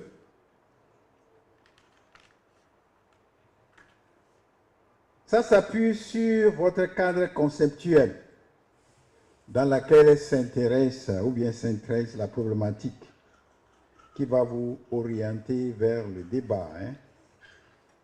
Vous allez déterminer les théories qui existent ou bien effectivement les problèmes à résoudre, les objectifs et les questions de recherche à valider. Donc le rôle du cadre, c'est de vous donner une place à la recherche. If you don't have a theory, then you are not going to have a place. What is your contribution? Est-ce que vous connaissez les fondements théoriques de ce que vous cherchez? Afin qu'il puisse vous amener, n'est-ce pas, à la justification de ce que vous souhaitez.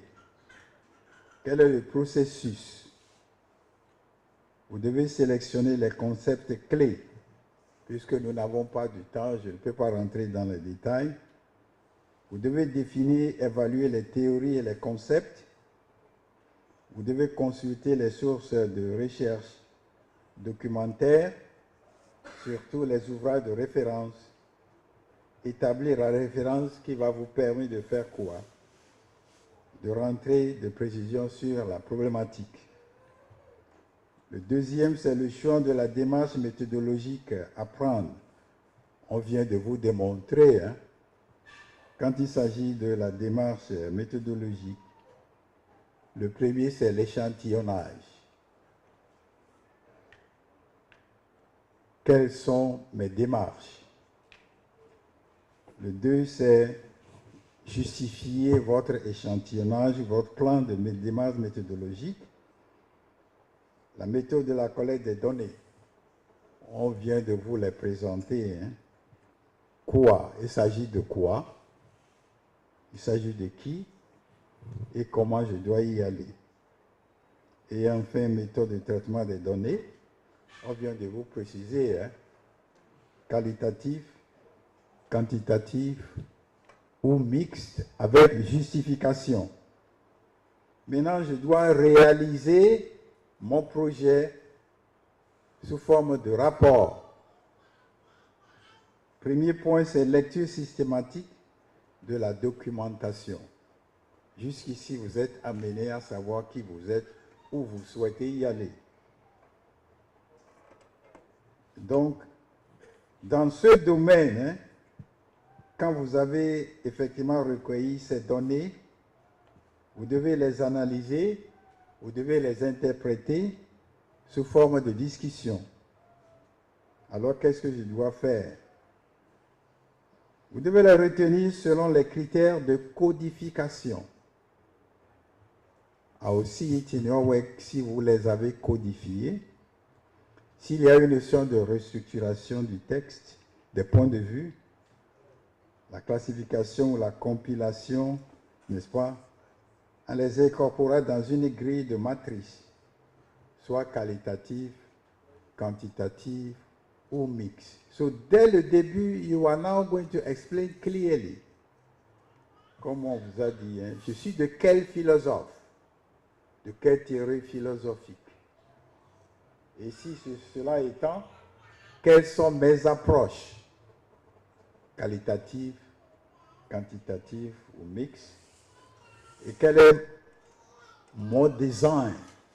Nous l'avons dit, que c'est un terme français, et quelles sont les méthodes que je souhaite. Le 2, c'est les représenter du point de vue statistique. Alors, si nous souhaitons voir l'aspect statistique, il importe de tenir compte de quoi? De l'analyse des données.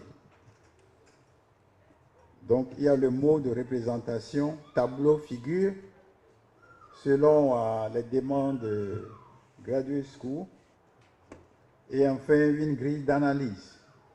Vous devez avoir une grille d'analyse méthodologique, n'est-ce pas? Souvent, qui représente et analyse les données, suivi de la discussion des résultats. Si vous êtes qualitatif, donc on vous a dit, vous opposez 2. Si vous êtes quantitatif, donc il y a effectivement aspect à calculer. Oui, mais il y a des termes précis que vous devez. Il y a des courbes de distribution selon les individus, les variables selon les groupes, positifs ou négatifs, la corrélation permettant de mettre en évidence les relations qui existent entre les différentes variables. You don't only say that, oh, j'ai fait analyse quantitative, qualitative, quantitative, quantitative, qualitative ou mix. Maintenant, il s'agit de vos interprétations et la discussion des résultats vis-à-vis vos questions de recherche, vos hypothèses, votre cadre théorique ou conceptuel. Qu'est-ce que je dois trouver ici? Des réponses aux questions. Valider les hypothèses et dégager les implications dans votre travail. 2. Justifiez l'objet de votre étude. Sur la base de quoi? Des raisonnements.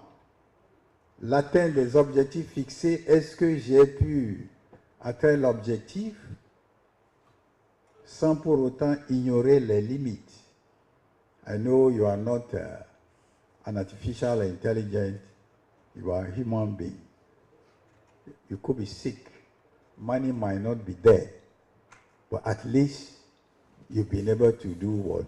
An extra mile. Donc vous devez situer ce qu'on appelle normalement la discussion des résultats par rapport aux travaux antérieurs. You don't just say, oh, this is what I've got. Par rapport à quoi? Par rapport à ce qui existe déjà. Et relativiser la différence, affaiblir ou modifier votre théorie que vous avez utilisée avant de soumettre le travail. Quelle est la pertinence? Quelles sont les critiques? Et quel est votre choix de méthode? Donc ici, vous devez suggérer de nouveaux pistes ou bien les perspectives. Maintenant, la rédaction du rapport. Now, you are going to write it.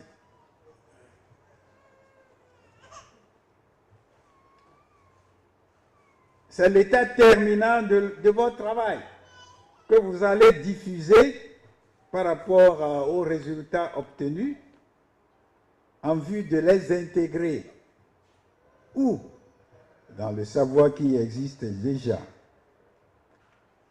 D'où l'importance de la rédaction. Here, many of you seem to be very timid.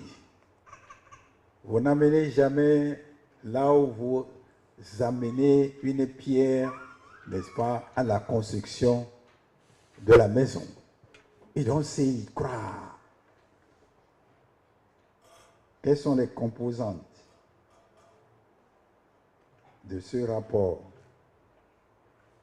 You know it, il y a un sommaire, une table des matières, l'introduction, cadre, théorie, et ainsi de suite, que vous connaissez déjà, imposé par qui? Par Graduate School. Mais la rédaction exige d'établir un plan et de mettre en forme le texte. You don't actually write it anyhow. Quel est mon format de rapport de thèse? Ben, nous vous suggérons quelques étapes à prendre. Le premier, c'est la page du titre comportant les renseignements clés et précis. Donc le titre doit être précis et concis. Votre nom, votre numéro d'inscription ou bien matricule, le titre de programme et la date où vous avez remis le travail. Ça, c'est déjà là. Suivi de quoi? Déclaration, remerciement, ainsi de suite, que vous connaissez déjà. Mais suivi d'un résumé. C'est là que se pose le problème encore. Which is the abstract. Many of you don't even bring it abstract or résumé at all. Ça doit être bref, compréhensible, clair, comme je l'ai dit, je crois, il y a une semaine, entre 150 et 250 mots, pas plus. The more you go, the more you are actually going to deviate. The less you are, you might not be able to bring something into the text in order to actually get that mark. Donc, le résumé comporte une description sommaire du contenu. There's a content. Not people's idea, your work. Du problème de recherche, des objectifs, de l'hypothèse, cas théorique, les démarches méthodologiques utilisées, les résultats et votre conclusion. Dans le contenu, n'est-ce pas, du rapport en chapitre, que vous devez être en mesure de le faire, hein, vous le savez, les références sous forme de épier et l'annexe. Quel est le contenu du rapport? Il y a une introduction générale qui consiste à présenter le contenu de la recherche qui doit être une description du contexte de l'étude, une présentation critique de la littérature. Voilà votre introduction. Précisez l'importance du problème, pas de la problématique. Il s'agit de dégager une nouvelle théorie. S'agit-il de ça? Est-ce que vous confirmez ou bien rejetez cette théorie? Ou bien vous renforcez ce qui existe déjà? These are the three things we wish to see there. Donc, relation entre écrits actuels et travaux antérieurs. Should be clear. Compte tenu des objectifs et les questions de recherche, même s'il y a les objectifs ou bien les hypothèses. Relation entre questions de recherche, hypothèses et cas de théorie de travaux antérieurs. It should be clear. Le C, c'est application des démarches méthodologiques selon l'expérimentation. You actually, they've given you a gist of whatever you are. You can go to Takoradi, instead of taking Makessim Road, you say you started going to Accra. Can you reach Takoradi by joining Accra Road? Accra Road is different from what? Huh? Takoradi Road. Maybe because of the water here, when the road is blocked, it may pass through Swedru or pass through, I don't know, Ewutu area here. What was the name of the village? Huh? But you can't be going to Takro and then you take a cracker. Donc, quelle est la pertinence du rapport? Et quels sont les traits caractéristiques de ce rapport? Quels sont les types d'approches que vous avez utilisés? They make it clear for you. La nature du matériel, n'est-ce pas, utilisé, les moyens disponibles pour compter ou bien analyser. Analyser la définition des résultats selon les méthodes statistiques, si vous êtes quantitatif. Quelles sont vos interprétations selon les tableaux, les figures, à décrire et à faciliter la saisie de la compréhension des données. Questions are actually going to be asked. Et enfin, l'interprétation interprétation et discussion des résultats.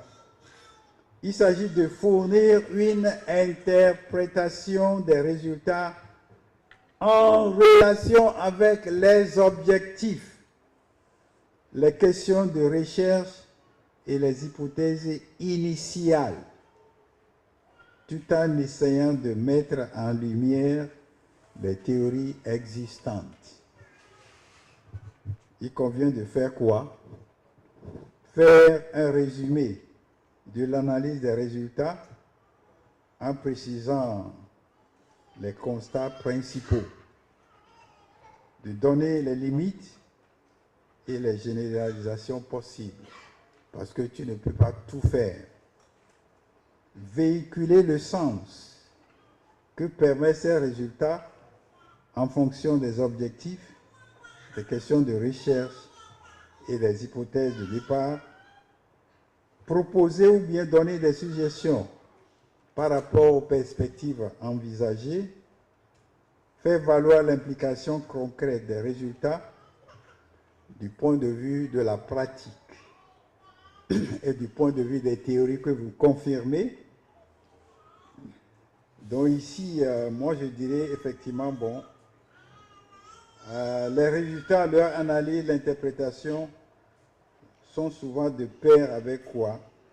Avec les approches qualitatives et présentées du point de vue segmental, qui n'est pas la même chose avec, n'est-ce pas, les rapproches qualitatives. En conclusion, il s'agit d'arriver à une conclusion qui consiste à restituer la pertinence de la recherche. Sur ce, je vous remercie.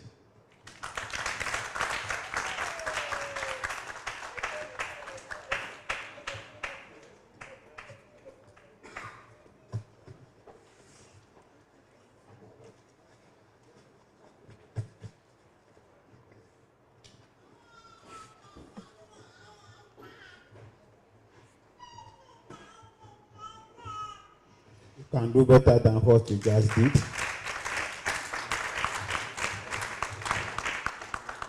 Thank you very much, Professor D.S.Y. Amuzu, for the presentation. Ici, ce que je souhaite, many of you, when you come,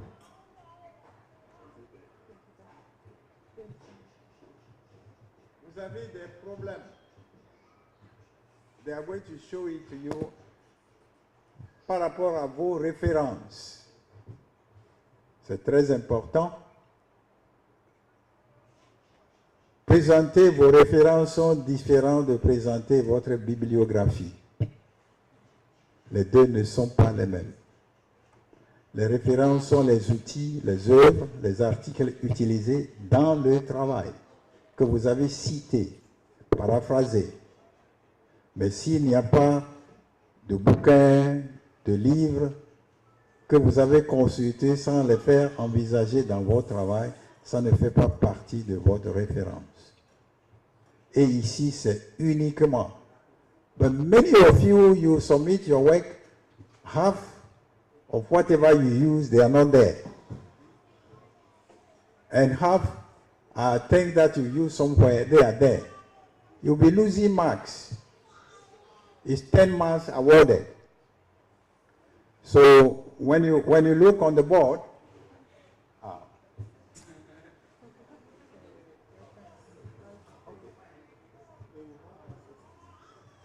there is a difference between using a book in terms of reference, using an article which is published in a book, and actually using what? An article published in a journal. These are three things clearly that you should be able to take care of. Merci. Merci beaucoup. Time is far gone. We take some quick few questions on this presentation, and then I think we'll have lunch break and come back to finish the rest of the sessions.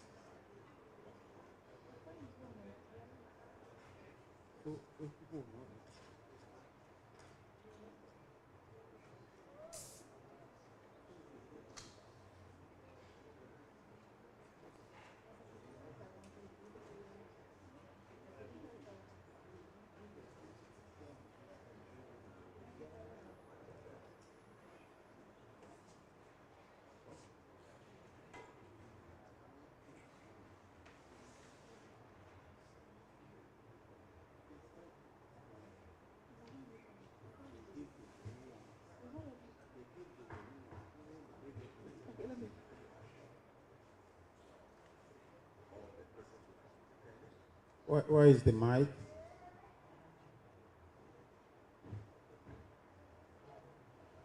No, let's see. Let's get questions. Yeah. Who else? Who else? There's one hand here. Who else? Okay, let's go.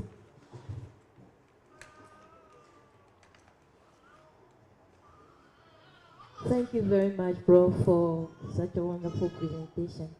Please, my question has to do with the number of words that we are supposed to have in a particular topic. For instance, number of words. Words. Le nombre de mots que nous pouvons avoir dans le titre ou bien le sujet. For instance, if I have a topic that I am researching on, and my population happens to be the students of Winneba Secondary School. All those words, are they being considered as part of the number of words required in my topic. I would like to have more clarification on that. Thank you very much. Prof.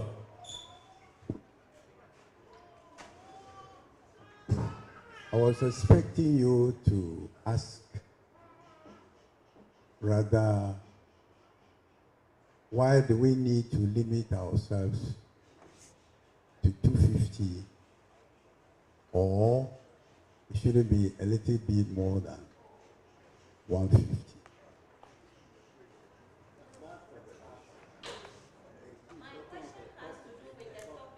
Okay. Yeah. If it's a topic, it is the same thing.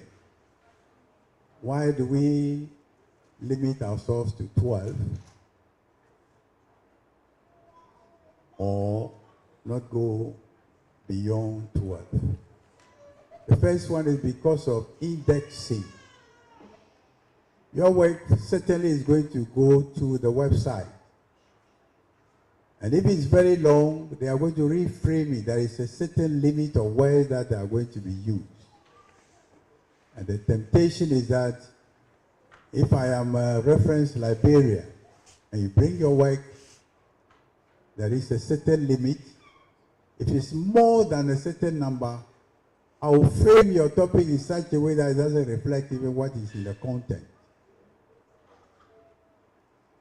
That's number one, especially when it comes to the title. And number two, if it's less than that, there is a possibility not actually to give sense to exactly what you wanted to say. Therefore, as far as indexing are concerned, there are limitations. So they may pick 1, 2, 3. If we go beyond 12, then that's the end. But they can reframe it. You can decide to put it the way you wanted it. Number two, you need to actually take into account when you are saying words, you should be able to leave out these determinants. You are doing a research, for instance, l'étude d'emploi du pronom personnel seul en français langue étrangère. What are some of the words that shouldn't be there? Étude. L apostrophe, even étude shouldn't be there. The real thing is what? Emploi. Contraint. You don't say les contraintes. Number two, they may consider title. Whenever secondary school, for instance, might be what? A title of a school. Therefore, they may take it for you as such, to be one. Otherwise, they may not know whatever the case may be. I don't know whether you are following me. And these are variations now. Formally, you can do it the way you wanted it. But for your work to go into the database, is somebody actually going to shorten? The abstract do the same thing. We haven't talked about the abstract. The abstract is also going to say the same thing. The shorter you are, possibly you might not be able to explicitly be clear about the content. The more you are, maybe you are going contrary, not actually relating to what you actually brought. I don't know whether you were here at the last seminar that we have. I mean something about assessment review criteria. If you have it, revisit it. Thank you. Thank you very much, Prof. Who else? Is there any other intervention? If we don't have one, let's give it up for him once more. Thank you very much, Prof.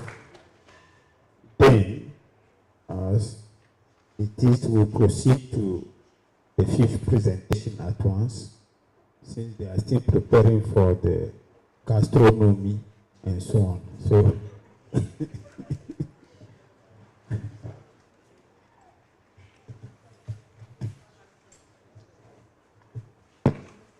the next thing is on referencing a research work, referencing a very, very, very technical and important thing that has been eluding our students for a long time, which we have to get once and for all. So,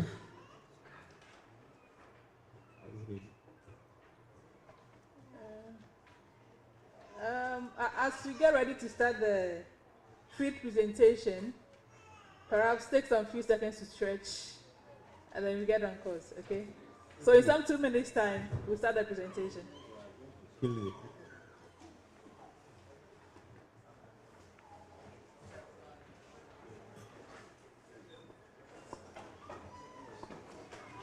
coming.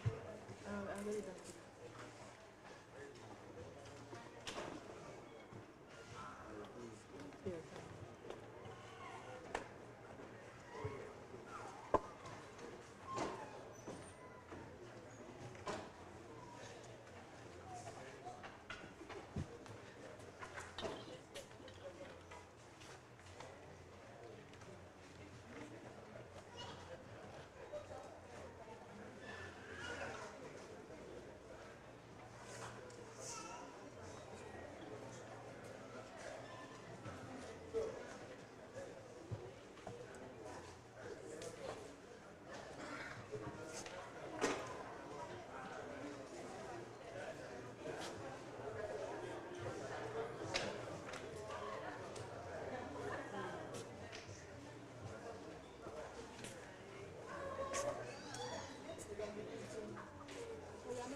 Hello.